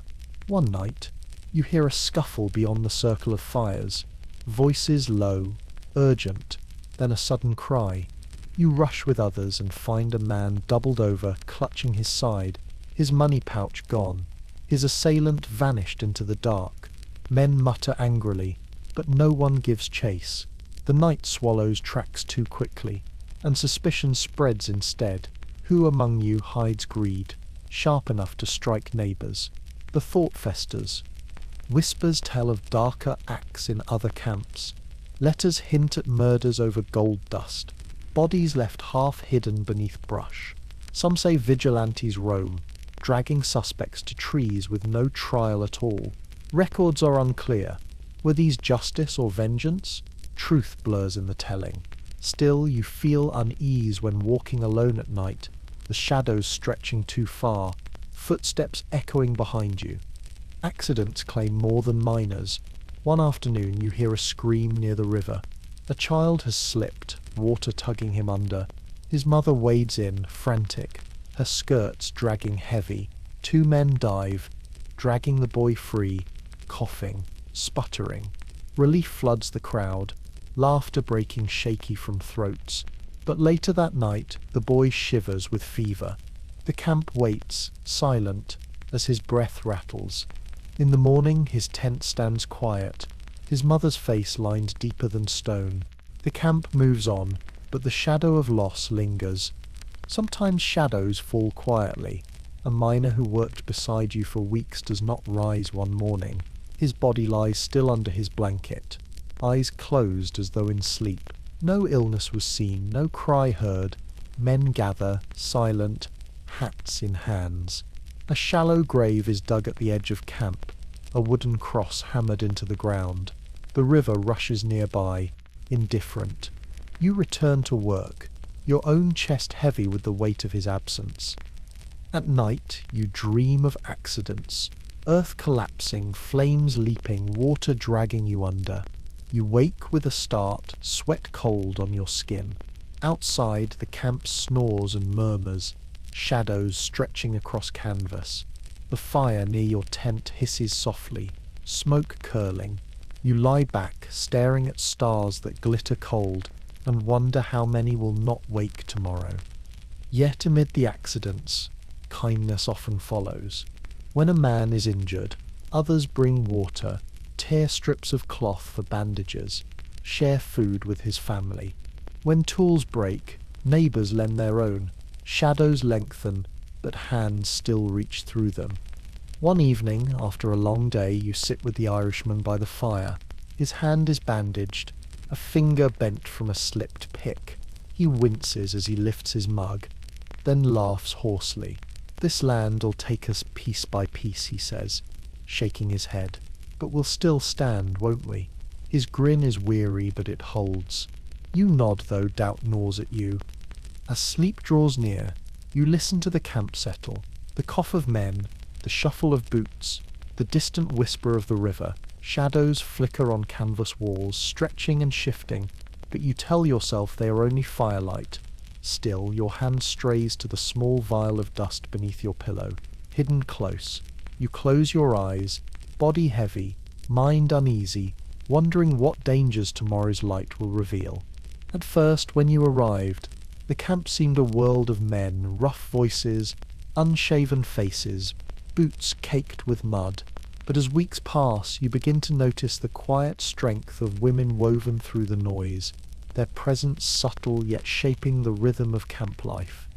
In the morning, you see them bending over wash tubs by the river, arms plunged deep into icy water, shirts slap wet against stones, soap foams white against brown riverbanks. Their hands are red and raw, skin cracked, but the work continues without pause. For a few coins they launder for miners too weary or clumsy to clean their own clothes. Letters suggest some women earned more scrubbing shirts than men did with pans, their steady trade more reliable than luck in gravel. By afternoon, others sell food. One woman sets up a small table, laying out pies steaming with apples brought overland. The price is steep, but the smell alone loosens coins from pockets. Men gather, smiling sheepishly, savouring each bite as though it were a taste of home. Another fries flapjacks, her skillet blackened, her apron dusted with flour. The sound of batter sizzling carries across camp, making mouths water. Even the harshest miner softens at the smell, coins clinking willingly into her hand. In the evenings, the camp shifts again. Music rises, fiddles and drums, and women appear in bright shawls, skirts swirling as they dance. Some are singers, their voices carrying above the din, weaving stories of faraway lands. One sings in Spanish, her tone rich, mournful, pulling silence from the rowdiest crowd. Another belts out bawdy songs that spark laughter, boots stomping, mugs raised high. For an hour, even the hungriest men forget the river's cruelty, carried away by voices that echo long after the music stops. Not all women choose the camp. Some follow husbands, their lives uprooted by the fever of gold. You see one tending a sick man, her hands steady as she wipes sweat from his brow, spooning broth into cracked lips. Her face is lined with fatigue, yet she does not falter. Another rocks a baby wrapped in a patched quilt, her lullaby soft against the harsh sounds of picks and pans. These women carry more than their own weight. They carry the hope of family, of survival stretched beyond the dream of fortune. Others arrive alone, carving paths of independence. Records speak of women like Lucina Wilson, who opened boarding houses and became wealthy while men dug in vain. You glimpse their echoes here, women who run kitchens, who mend boots, who sew torn trousers for silver. Their work is steady, practical, unglamorous, yet it builds lives more secure than gambling on dust. And there are those who turn to taverns and dance halls, offering company for coin. Their laughter rings sharp, their eyes glittering in lantern light. Some miners scorn them, muttering curses, but more seek them out, desperate for touch, for warmth, for an hour's escape from loneliness. You pass by one tent lit red, the murmur of voices spilling out, and wonder how many broken hearts hide behind its canvas. Children too appear, though rarely. You see them darting between tents, bare feet slapping mud, hair wild. They chase dogs, laugh, then vanish when tempers flare. Their presence feels almost like a dream, a reminder of innocence amid the greed. One evening, a girl no older than 10 sells berries gathered from the hills. She smiles shyly, her basket light, and you buy a handful. The taste is sharp, sweet, a miracle compared to beans and pork. For a moment you remember orchards far away, summer fields, the sound of bees in sunlight. Not everyone welcomes women in camp. Some men grumble that their presence distracts, that they soften what should be hard. Yet you notice how often it is women who keep the camp steady, washing, cooking, singing, comforting. Without them, hunger would gnaw sharper, clothes would rot faster, spirits would sink deeper. They are not distractions, they are anchors. One evening, you sit near the fire as a woman tells a story. Her voice is calm, measured, weaving details of a ship that carried her from New Orleans, through storms and sickness, to this place. Men listen, silent, heads bowed, drawn not by gold but by her words. For a while the camp feels like a family gathered, stories binding strangers together. When she finishes there is no applause, only quiet nods, as though each man holds her tale close. Sometimes kindness comes from them in ways you did not expect. One night, after hours in the river left your hands raw and bleeding, a woman presses salve into your palms. It smells of herbs, sharp and clean. "It will heal," she says simply. Her eyes kind but tired. The sting fades, replaced by warmth, and you realize how rare such care has become. Records hint that some women grew rich, some endured hardship, many vanished from memory. The official tales of gold focus on men, but you see clearly. Women held the camps together in sweat and song, in labor and laughter. They endured shadows too, loneliness, judgment, danger, but still they remained, weaving threads of humanity into the rough cloth of the gold rush. As night deepens, you lie under your blanket. The echo of their voices still around you, songs, laughter, stories. You imagine the smell of flapjacks, the weight of salve on your palms, the warmth of shared bread. Gold may glint in rivers, but it is women who bring light into camp, steady as fire, soft as song. You close your eyes, hearing again a lullaby hummed over a child. The sound mingles with the river's whisper, carrying you towards sleep. Weeks blur into each other, marked not by calendars but by the rhythm of work. The pan swirling, the rocker creaking, the pick striking stone. And then, one morning, a wagon rattles into camp carrying something more valuable than gold, mail. The news spreads quickly. Men drop tools, voices rising with sudden excitement. They gather around the wagon, hats in hand, eyes sharp with hope. The driver stands on the box, reading names from envelopes smudged and creased. Each word carries across camp like a prayer. You wait, heart thudding. The pile dwindles. Then your name, shouted rough but unmistakable. You push forward, fingers trembling as the letter is pressed into your hand. The paper is worn, the edges curled from the long journey. Months have passed since it was written, yet when you see the handwriting, your chest tightens. You retreat to a quiet place near the river, shielding the page from the wind. The ink is faded but still clear. Your mother's script, steady though hurried. She writes of the garden, of lilacs blooming in spring, of neighbours asking after you. She says the dog still waits by the door at dusk, as though expecting you to return. She tucks in a line about your younger sister learning her letters, about your father's back aching worse this year. Ordinary things, yet they strike harder than any pick. You read slowly, savouring each word. The smell of the paper is faintly sweet, mixed with dust and smoke from the long road. For a moment you are not by the river but on the porch at home, listening to crickets, tasting warm bread, feeling the comfort of voices you know. Around you, others do the same. A man nearby clutches his letter so tightly it crumples, tears streaking his dusty cheeks. Another laughs aloud, startling everyone, then reads a joke his brother scribbled at the bottom. Some letters carry joy, news of births, of harvests, of safe arrivals. Others carry grief, mothers gone, wives remarried, children buried. In the quiet that follows, you realize the mail is a double-edged gift. It binds men to hope, but it also cuts with sorrow. One man receives nothing. He waits, eyes fixed, until the pile is gone. His shoulders slump, his face hollow. Later you see him by the fire, staring into the coals, lips moving silently. You wonder if he prays or curses, or simply drifts in the emptiness of being forgotten. Letters often travel slower than seasons. Records suggest some took 6 months, even a year, to reach California. By the time they arrive, news is already memory. One miner wrote of reading of his child's birth months after the child had died. You think of this as you fold your letter carefully, slipping it into your pack. The words feel alive now, but you know they are ghosts, echoes of a world that has already changed. Still, the letter sustains you.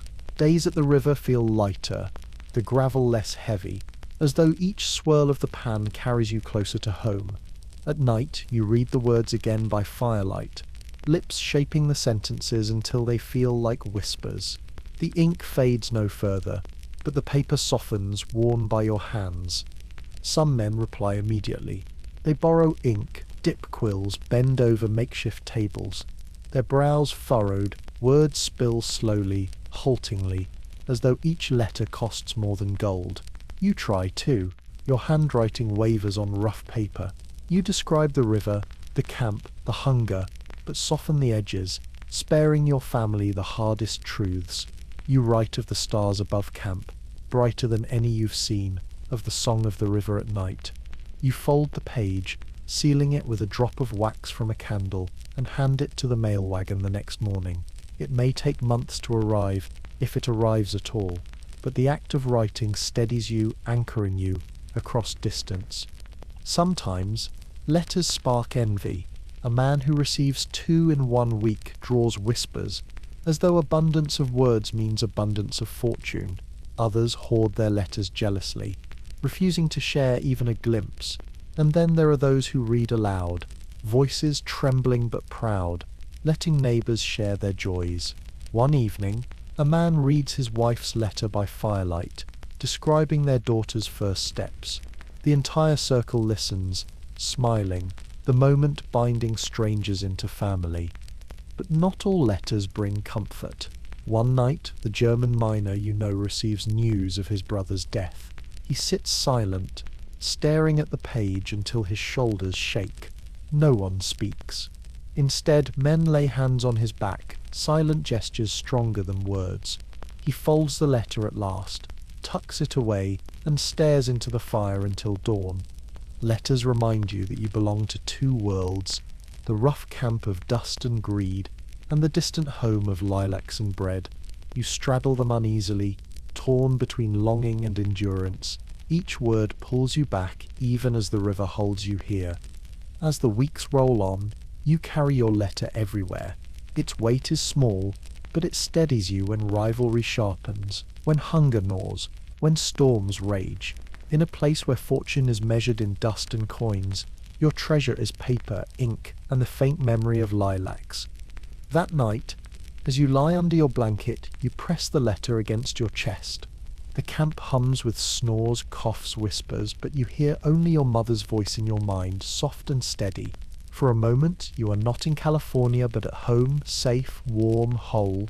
You drift into sleep, the paper still against your skin. The more time you spend in camp, the more you notice a strange truth. The men who bend over the river all day, backs aching, fingers bleeding, are rarely the ones who grow rich. Fortune seems to favour the men who never touch a pan. At the edge of camp, stalls appear one by one, boards nailed together, canvas roofs patched with tar. A barrel turned sideways becomes a counter, a crate becomes a shelf. Behind each, a merchant smiles easily. His hands clean, his shirt neat, his boots polished while yours sink in mud. He does not swing a pick, does not kneel in icy water.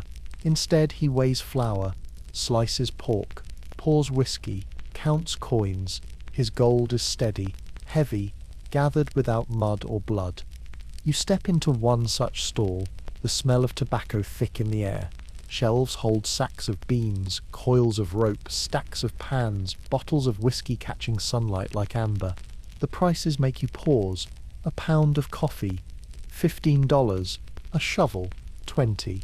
Boots, more than a month's wages. You hesitate, but hunger and need press harder than reason. You trade a precious coin for flour, the weight of the bag small compared to the weight of loss in your pocket. Records suggest that merchants often became the true kings of the gold rush. Samuel Brannan, a store owner, sold picks and pans at inflated prices after shouting news of gold through San Francisco's streets. He became California's first millionaire. You think of him as you hand over your coin, realizing the same pattern plays out here. Miners dream, merchants cash in. Some merchants grow shrewd in smaller ways. One sells eggs for $3 each, hens clucking behind his stall. Another brews coffee so weak it is little more than brown water, yet miners line up, desperate for the taste. A tailor stitches trousers from sturdy canvas, charging more for thread than some men earn in weeks. Each stall hums with trade, each transaction filling another man's pouch with dust while yours grows lighter. At night, you sit by the fire and listen to men grumble. The real gold's in beans, one mutters. Another laughs bitterly. We dig for them while they dig for us. Still, every morning you see the same men at the stalls, coins in hand, because survival demands bread, rope, boots, whiskey. The merchants know this. Their smiles widen as pockets empty. Yet not all merchants are ruthless. Some extend credit, allowing miners to eat today and pay tomorrow. One merchant even lowers prices when storms ruin tents, selling canvas cheaper so families can mend shelters. Letters suggest such acts were rare, but you cling to them as proof that greed is not the only fire burning here. One evening you pass a barber's stall. His chair is little more than a crate, his scissors dulled, but men line up, eager to feel clean again. Hair falls in thick tufts, beards trimmed, faces smoothed. You watch a miner stare at his reflection in a polished tin, a faint smile tugging his lips. For a moment he looks not like a drifter in mud, but like the man he once was, steady, proud. You think perhaps the barber sells not haircuts but dignity, a commodity more rare than gold. Nearby, a blacksmith hammers iron into new shovels, sparks flying, his arms gleam with sweat, his hammer ringing like a bell. Men gather, coins ready, as though his forge were an altar. Without tools no miner can work. Without miners, the blacksmith grows richer still. You wonder if he feels envy for gold hunters or only pity. His fortune is steady, predictable, built not on chance but on fire and iron. Some merchants become fixtures of camp life. One woman bakes bread daily. Her loaves golden, crust crackling. The smell alone draws lines each morning. She hums as she works, flour dusting her cheeks. Her stall is as important as any rocker or sluice, for without bread men falter before the day even begins. She earns enough to expand, buying more flour, hiring help, her tent swelling into a permanent store. The contrast grows sharper each day. You watch miners stumble into camp, empty pans clattering, shoulders bowed. Then you see merchants counting coins, tallying sales, their chests swelling with quiet pride. The balance of wealth tips clearly, and yet men still return to the river, hoping for miracles. One afternoon you linger near a stall selling boots. Your own are worn thin, soles patched with scraps. The merchant lifts a pair, sturdy leather gleaming with polish. You touch them, imagining the comfort, the protection. But the price is more than you can bear. You set them down, your chest tight. The merchant shrugs, indifferent. He will sell them to someone else by dusk. Letters from the time reveal frustration sharp enough to blister. One miner wrote, "The only men growing fat here are the ones who sell shovels to fools like me." Another confessed he envied, not the lucky digger, but the baker whose oven never failed. Reading these words, you feel their truth in your bones. Yet, even as you curse the merchants, you know they are part of the fabric of camp. Without them, there would be no beans, no bread, no boots, no tools. They feed hunger, mend bodies, stitch clothes, sell firewood. They profit, yes, but they also keep you alive. The relationship is bitter but binding. That night, you watch a merchant close his stall, lantern swinging in his hand. He whistles softly, his pouch heavy at his belt. Men nearby grumble, spit into the dirt, glare with tired eyes. But you notice too that his stall will open again tomorrow, and they will return, coins ready. And so will you. As you lie in your tent, stomach filled with bread you could barely afford, you realize the cruel truth in this land. Fortune is not always found in rivers or hills. Sometimes it is built plank by plank, loaf by loaf, coin by those who choose trade over toil. You drift into sleep thinking not of gold glittering in water, but of boots lined neatly on a shelf, of loaves cooling on a table, of merchants who strike gold without ever lifting a pan. The river whispers constantly, its voice steady, timeless, but beneath your knees, beneath the mud you sift and the gravel you crush, lies a silence heavier than stone. The land you dig is not empty. It belonged to others long before the fever of gold swept across it. You notice traces first in small ways. A flint arrowhead, sharp despite the years, glinting between pebbles, a ring of stones blackened with soot, long cold, hidden near the trees, patterns carved faintly into bark, weathered but deliberate. These remnants stir questions you cannot silence. Who sat here before you? What voices spoke in the night air where you now cough and curse? Neighbours mutter about Indians. Sometimes their words sharp, their tones wary. Some speak of raids on distant camps, wagons burned, cattle stolen. Others claim such stories are exaggerated, stoked by fear more than fact. Letters hint both ways. Some describe violence, others quiet trade, moments of fragile coexistence. The truth is uncertain, blurred like smoke on wind. One evening, as you walk along the ridge at dusk, you find faint trails leading into the hills. The grass bends differently, pressed by feet that passed silently. The path winds deeper, then vanishes, leaving you unsettled. You realize your own boots may have trampled over sacred ground, each step erasing what memory left behind. The camp treats the land as raw material, wood to be cut, earth to be dug, rivers to be sifted. But you begin to sense layers beneath. You imagine families gathering by the same river, not for gold but for salmon, their laughter mixing with the current. You picture hands carving tools from stone, weaving baskets tight enough to carry water. The soil remembers them, though most here pretend not to see. Occasionally, shadows appear at the edge of camp, figures watching silently from tree lines. They stand still, unreadable, then fade back into forest. Some miners shout curses, brandish rifles, but no shot is fired. Fear lingers long afterward, sharp as the smell of smoke. That night, the camp's fires burn higher, men clutching pistols close, eyes darting at every crack of twig. But not all encounters are shadows. One afternoon, as you rest from the river's grind, a young man approaches camp. His hair is braided, his shirt woven from deerskin. He carries a bundle of berries, offering them in exchange for tobacco. His English is halting, but his smile is steady. A few men accept, awkwardly trading. The berries are sweet, tart on your tongue, richer than any bread you've bought. For a moment, camp softens. Then whispers rise, suspicions muttered, and the young man slips away, his figure swallowed by trees. Records suggest that California's native peoples suffered deeply during the gold rush.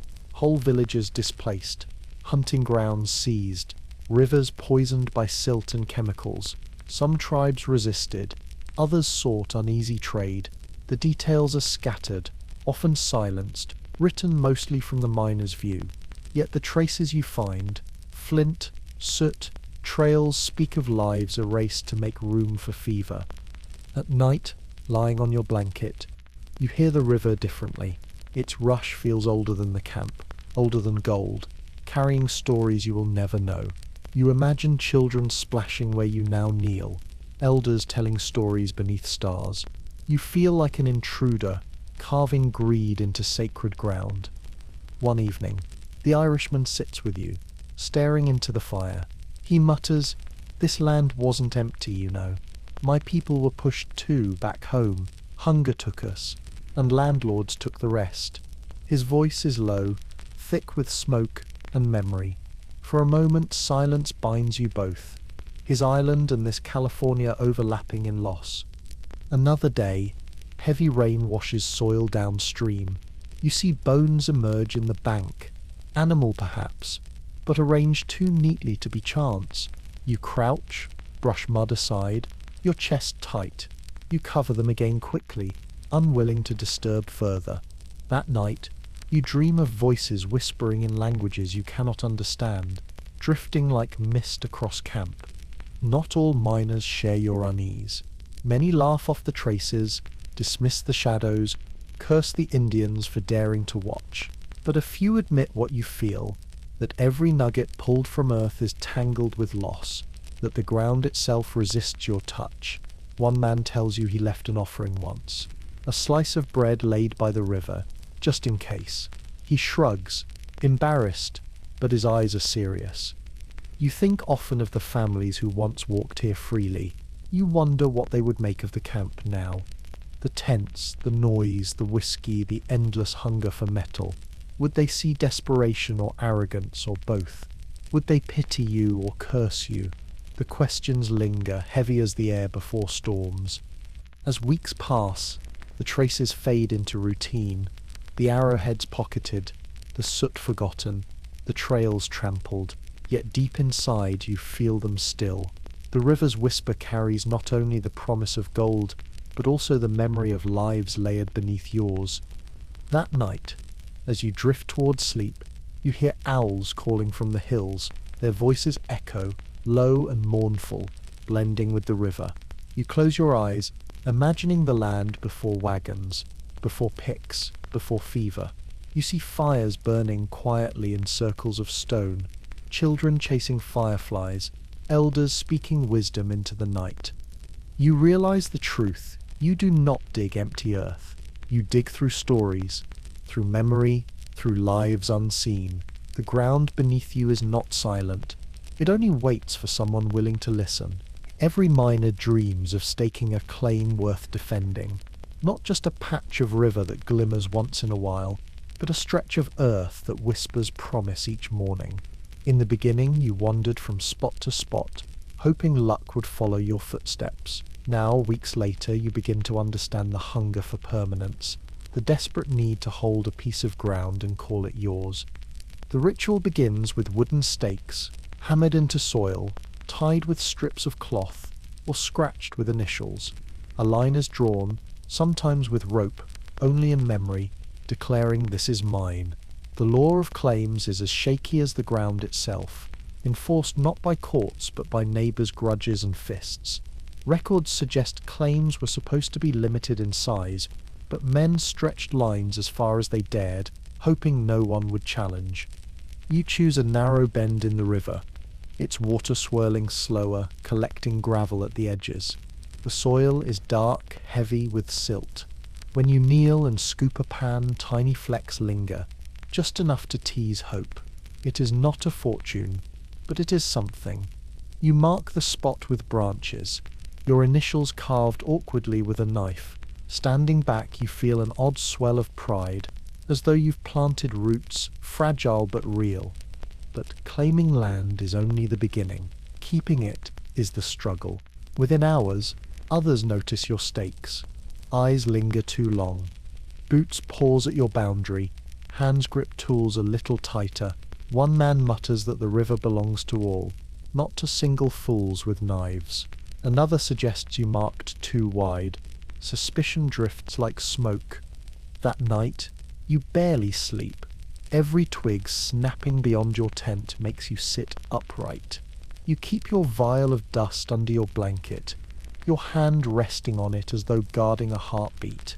The river whispers outside, steady but indifferent. Morning brings confrontation. A miner from upstream approaches, jaw set, insisting your claim cuts into his. His voice is sharp, his shadow long. For a moment the camp gathers, watching, waiting for sparks. You answer quietly, showing your line, your initials, your pan. The Irishman steps beside you, his grin casual but his presence solid. Plenty of river left, he says, eyes narrowed. The tension hangs heavy, then breaks. The man spits into the dirt, mutters curses, and stalks away. Relief washes through you like cool water, though your hands still tremble. You work the claim with stubborn patience. Each day you return, kneeling at the same bend, swirling pan after pan. Sometimes the bottom gleams faintly, sometimes not at all. Still, the consistency comforts you. Hope is steadier here, even if faint. You build a small rocker, cobbled from boards scavenged around camp. Its creak becomes familiar, the rhythm soothing. Neighbors stop to watch now and again. Curiosity sharp. Some offer advice, tilt the pan slower, sift deeper, dig nearer the bank. Others only smirk, eyes calculating. You sense their questions unspoken, how much dust hides in your pouch, how long before envy sharpens into action. One evening, as the sun sinks, you catch movement at the edge of your claim. A shadow bends low, hand reaching toward your rocker. You shout, rushing forward. The figure bolts, vanishing into trees. You stare at the footprints left behind, your heart pounding. Nothing is stolen, but the warning is clear. Gold, even dust, tempts more than hunger. Letters from miners describe constant disputes, sometimes ending in violence. Some camps enforced rules strictly, others let greed dictate. Records mention claim jumpers dragged before makeshift courts, beaten or run out at gunpoint. You think of these stories as you hammer your stakes deeper, as though wood alone could hold back envy. Yet there are moments of solidarity too, when rain swells the river and threatens to wash your rocker away. Neighbors help drag it higher onto shore.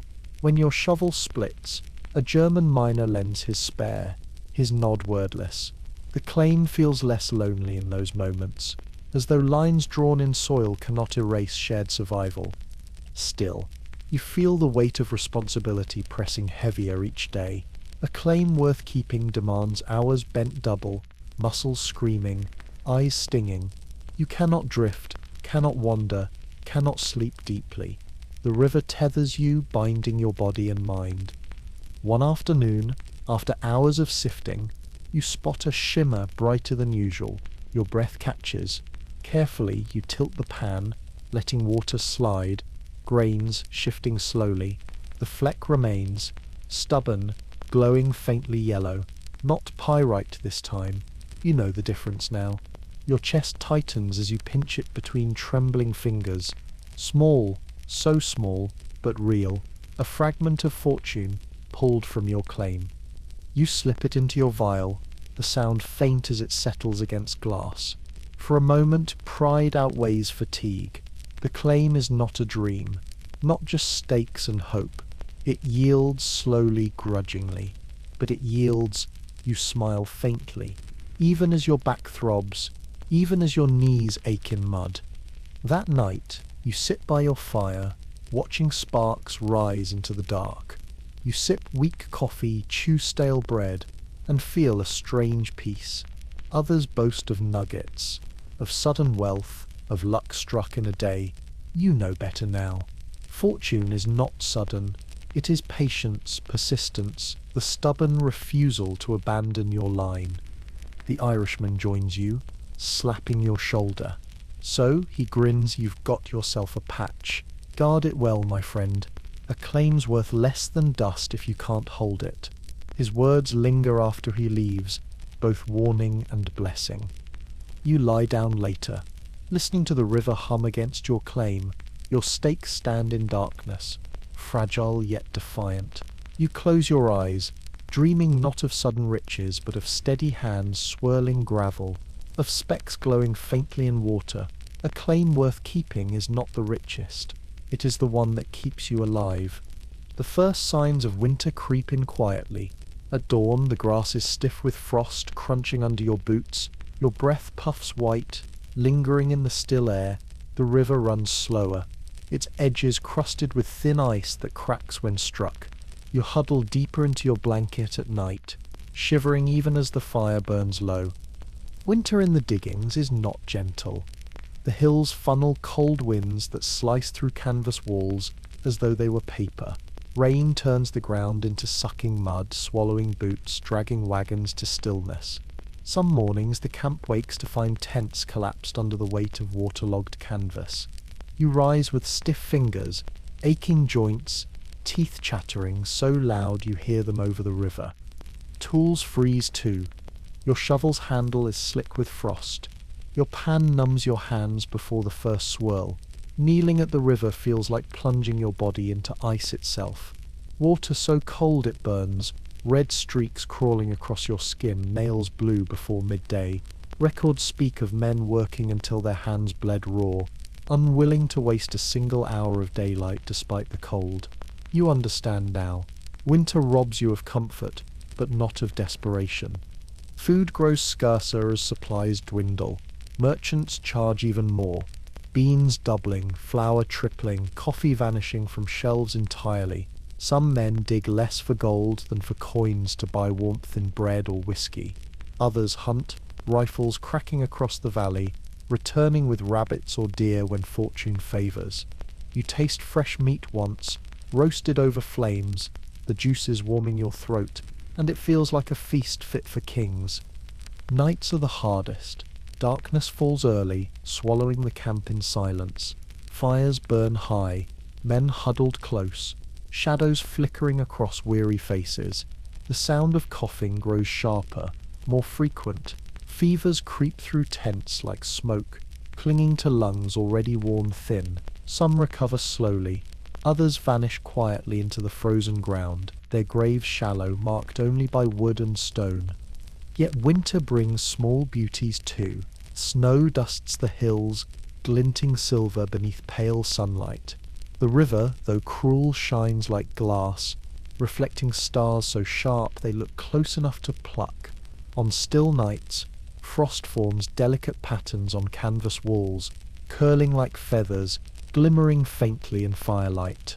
For brief moments the harshness softens into silence, and you almost forget hunger, almost forget rivalry. One evening, a storm sweeps down suddenly. Wind screams through camp, tearing at tents, scattering sparks into the dark. Rain pelts sideways, drenching fires, drowning voices. You clutch your canvas, staking it down with frozen fingers, breath heaving. Around you men shout. Ropes snap, belongings scatter into mud. By dawn the camp is a ruin, tents flattened, tools buried, the river swollen and raging. You stand among wreckage, soaked to bone, and realize how fragile everything is. Letters from miners describe winter as the true test, harsher than hunger, sharper than rivalry. Some camps dissolved entirely, men abandoning claims to seek warmer towns or drifting south where the sun lingered. Others endured, clinging together, fires burning brighter, laughter forced louder. You feel the pull of both, the temptation to leave and the stubbornness to remain. Still, moments of warmth appear. One night, as frost creeps thick across camp, neighbours gather around a single great fire. The Irishman strums a battered fiddle, the strings creaking but carrying a tune. Voices join, some low, some off-key, filling the cold with sound. You clap your hands to the rhythm, stamping feet to keep blood flowing. Laughter rises, steaming into the air, brighter than any flame. For a while, winter loosens its grip. Another evening, the German miner brews coffee stronger than any you've tasted, passing mugs around without asking for coin. The bitterness shocks your tongue. The heat scalds, but it carries through your body like lightning. You hold the mug close, savouring the warmth in your hands as much as in your chest. He shrugs when thanked, muttering that winter is easier when shared. Still, the season leaves scars. Tools rust from damp, blankets rot, boots split at the seams, men grow gaunt, their cheeks hollow, eyes sunken. Some talk of leaving come spring, abandoning the river for towns where shops are full and stoves burn steady. Others swear winter proves their worth, that only those who endure will earn fortune. Their voices sound brave, but their bodies betray fatigue. One morning, you wake to silence thicker than usual. Snow has fallen in the night, muffling every sound. The camp lies buried. Roofs sagging, paths erased. You step outside, boots sinking deep, breath burning your throat. The river still runs, dark against white banks, but slower, quieter. You kneel once more, breaking ice to reach gravel, your fingers aching before you touch water. Even in snow you pan, unwilling to let go of hope. That night, huddled in your tent, you hear the wind howl and the river groan. You close your eyes, body shivering, and imagine home, thick quilts, bread fresh from an oven, stoves glowing red. The contrast cuts deep. Yet when you open your eyes, you see frost glitter on your blanket. Sparks drift upward from your fire, stars burning cold and bright. You remind yourself, you are still here. You endure. Winter does not give, but it teaches. It strips away illusions, leaving only bone, breath, and will. Gold seems almost secondary now. Survival itself feels like treasure, fire, bread, laughter, even the brief touch of warm coffee. You curl deeper into your blanket, listening to men cough, dogs whine, wind scrape across canvas. Tomorrow will be cold again, perhaps colder, but tonight, for this moment, you are alive, and in the diggings, that is fortune enough. If the river has one true rival, it is rumour. Stories slip through camp quicker than the current, whispered at fires, shouted over card tables, carried from wagon to wagon like sparks on the wind. Rumour feeds hunger more than beans ever could, and it burns hotter than whiskey. One morning you hear the first murmur, a rich strike found upriver, nuggets the size of walnuts pulled from shallow pans. The news leaps from tent to tent, growing louder with each telling. By noon, half the camp is buzzing, men pacing, eyes alight. Some pack immediately, shouldering picks, abandoning claims as though yesterday's toil never mattered. Others scoff, calling it nonsense, a trick by merchants to sell more shovels. You stand at the edge. Torn, do you chase the dream or cling to your patch of gravel? Rumours rarely stay small. By evening, the strike has grown legendary. Now the nuggets are fist-sized, entire pans glittering, men tripping over gold as though the earth itself bleeds it. Laughter mixes with belief.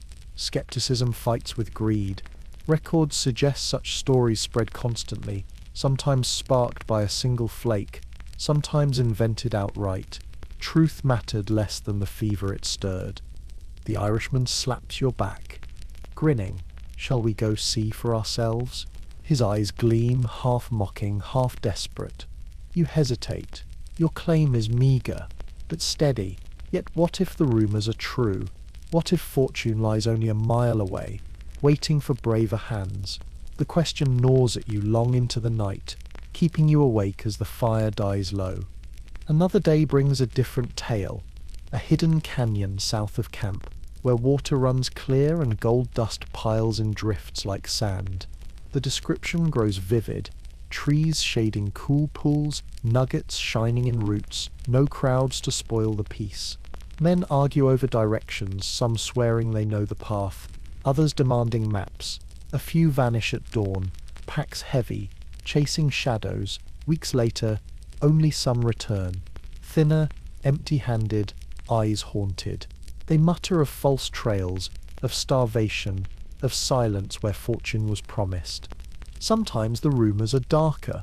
One whispers of bandits stalking the roads, ambushing wagons, seizing not only gold but lives.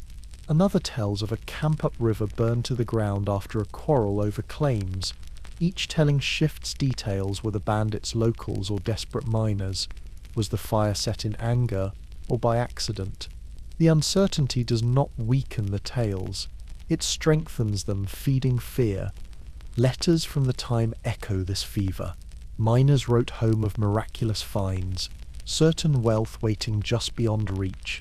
Others confessed to chasing rumour after rumour until their bodies broke. Records hint that even seasoned men were not immune. The lure of possibility outweighed reason every time. In your camp, rumour shapes everything. Food prices rise after news of strikes, merchants smiling as coins pour in, tents stand empty. Their owners vanished in pursuit of fortune. The river feels quieter on those days. The crowd thinned, but tension sharper among those who remain. Every rumor forces a choice to stay, to chase, to risk. One evening, sitting by the fire, you listen to a story grow in real time. A man swears he saw a miner carrying a nugget the size of an egg, heavy enough to bend his pocket. Another claims he spoke to that miner's cousin, who promised more nuggets hidden in the same bend. Soon the crowd argues whether the bend lies north or west, whether it is guarded or free. The Irishman chuckles, muttering, "By dawn, it'll be a nugget the size of a cannonball." His laughter does not erase the hunger in his eyes. You realize rumors are not lies, not truths. They are fuel. They keep men moving when reason says stop. Keep hope burning when pans stay empty. Without them, the fever might die. Perhaps that is why the merchants smile, why the stories never cease. Yet sometimes, rumor brings rare joy. One afternoon, word spreads that a wagon train from the east carries letters, food, even apples. Men cheer, rushing to meet it. The truth proves smaller, only a handful of letters, a sack of flour, a few wrinkled apples, but the laughter that follows is real. For a day, spirits lift higher than dust. Rumor even shapes dreams. At night, you find yourself imagining golden canyons, rivers glowing with treasure, camps filled with laughter and full tables. You wake to mud and hunger, but the images linger, sweet as mirages. They keep you kneeling, swirling gravel, believing that tomorrow might change everything. Still, the fever carries danger. One night, after another tale spreads of hidden riches, two men fight over directions. Words turn to fists, fists to knives. By morning, one lies still, blood dark in the dirt. The camp mutters, uneasy, yet by afternoon another rumour takes root, shifting attention away.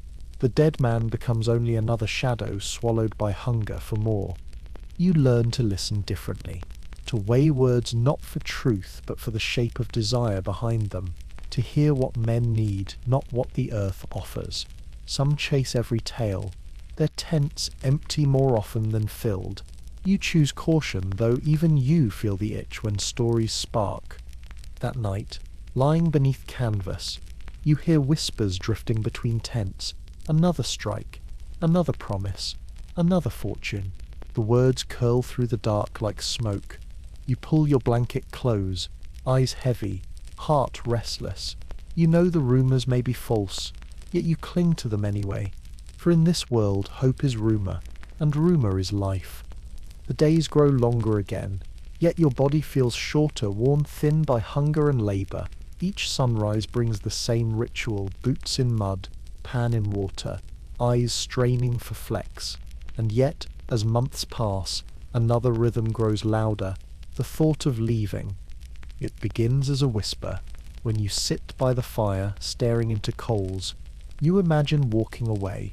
No more endless gravel, no more nights of coughing neighbours, no more merchants smiling as coins vanish. You picture roads leading out of the valley, stretching toward towns where bread is plentiful, where stoves burn steady, where voices do not rasp with dust. Others speak of leaving too. Around you, men trade stories of places they long for. One dreams of New Orleans, of music echoing through warm nights, brass horns carrying over the Mississippi. Another longs for fields in Ohio, green and rolling, where hands grasp ploughs instead of pans. The Irishman talks often of Ireland, though his laughter covers the ache, his voice swelling when he recalls the green hills of home, the smell of wet grass after rain. Even the quiet man from Canton murmurs of family across the sea, his eyes distant as stars when he speaks of dumplings wrapped warm in rice paper, of lanterns glowing red in the night. Letters spark the fever. One man reads aloud of a cousin striking gold in Australia, seas away. Another hears of jobs in San Francisco. Steady wages without mud. Rumours weave into plans. Plans into departures. Some pack quietly at dawn. Tents gone before breakfast. Others announce boldly, boasting of fortunes waiting beyond hills. Each absence leaves a gap, a silence, a reminder that the rush does not hold everyone forever. You wonder what leaving would mean for you. Your claim yields only dust enough for bread. The vial in your pocket rattles faintly, more hope than wealth. You weigh it in your palm at night, asking whether it is enough. Enough to justify another winter, another season of storms, another month of aching knees. Dreams of leaving carry sweetness too. You imagine home, your mother's lilacs, your father's tired smile, your sister's laughter. You picture bread warm from an oven, quilts heavy on a bed, mornings not measured by mud but by birdsong. The memory grows sharper each night, until you can almost taste it, smell it, hear it. But departure is no simple matter. Roads are long, supplies costly, dangers many. Bandits haunt trails, storms sweep mountains, hunger clings tighter than mud. Some men who leave return weeks later, gaunt and hollow, their plans broken. Others vanish entirely, their names fading into rumour. Leaving is as much gamble as staying, and you weigh it with the same care as gravel in your pan. Sometimes the dream turns practical. You imagine selling your rocker and shovel, trading them for bread, mules, and blankets. You picture yourself on the trail, boots crunching frost, the sound of wagons rattling beside you, days stretching into plains, nights glowing with fires where strangers swap stories. Hardship, yes, but a hardship that moves forward, instead of circling the same bend of river. At the fire, men debate the value of staying. The German miner insists he will plant orchards by the hills. That gold was never the only fortune here. The Irishman scoffs, declaring he'll leave the moment he earns enough for a ticket home. A younger miner swears he'll chase rumour to every canyon until he dies. Their voices clash, but beneath the noise you hear the same longing, a hunger for more than gravel, for a life larger than dust. Dreams twist in many directions. Some men dream of cities, bright with theatres, gas lamps, and shops filled with goods from every corner of the world. Others of land, fertile and wide, where cattle graze and wheat bends in golden waves. Some dream of voyages across oceans, chasing new horizons. And some dream only of warmth, of rest, of silence, the luxury of waking one morning without mud pressing against boots or hunger gnawing at ribs. Still, the river calls each morning. Even as you dream, you kneel again, swirling pan, watching gravel shift. The whisper of gold remains, faint but insistent. You wonder, would you regret leaving, forever haunted by what you might have found? Or would regret come from staying, your life worn away grain by grain like sand in water? At night, lying beneath canvas, the choice grows heavier. The stars above blaze sharp, as if pointing out paths in every direction. North to Oregon, south to San Francisco, east to home, west to seas that promise other continents. You close your eyes, listening to the river hum, steady as always, and it feels like a question asked again and again. Do you remain or do you go? The Irishman breaks the silence one evening, leaning close to the fire. If I had dust enough, he says softly, I'd buy passage home. Not for fortune, mind you, just to sit at my mother's table again. His eyes glisten faintly, though his grin still flickers.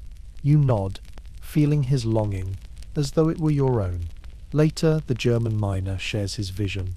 A cabin here, smoke curling from a chimney, fields ploughed by his own sons. He sees permanence where others see only departure. You listen, torn between their dreams, carrying pieces of both in your chest. Dreams of leaving are not weakness. They are survival, the mind's way of softening mud with memory.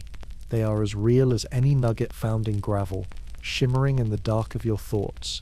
And though you do not yet rise to go, you feel the weight of choice pressing closer day by day. As camp quiets, you lie awake, the vial of dust hidden under your blanket.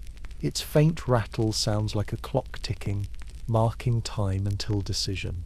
You close your eyes, drifting into visions of roads stretching wide, ships rocking in harbours, porches warm with light. Dreams of leaving carry you beyond the camp, beyond the river, beyond the fever of dust. The river fades first, its steady rush softening until it is only a memory, a hum at the edge of your hearing. The campfire dwindles too, sparks floating upward, then vanishing into the night. The tents, the voices, the clatter of pans, all dissolve slowly like mist lifting in morning light. You're safe now. The storms no longer shake your canvas, the hunger no longer gnaws at your ribs. Your body, which carried every ache of labour, grows light, the weight lifting as though set down at last. Breath flows easier, steady, gentle, no longer caught between fear and hope. The faces around you, friends, rivals, strangers, fade into distance, leaving only warmth. Their laughter lingers faintly, a kind echo, but even that grows softer.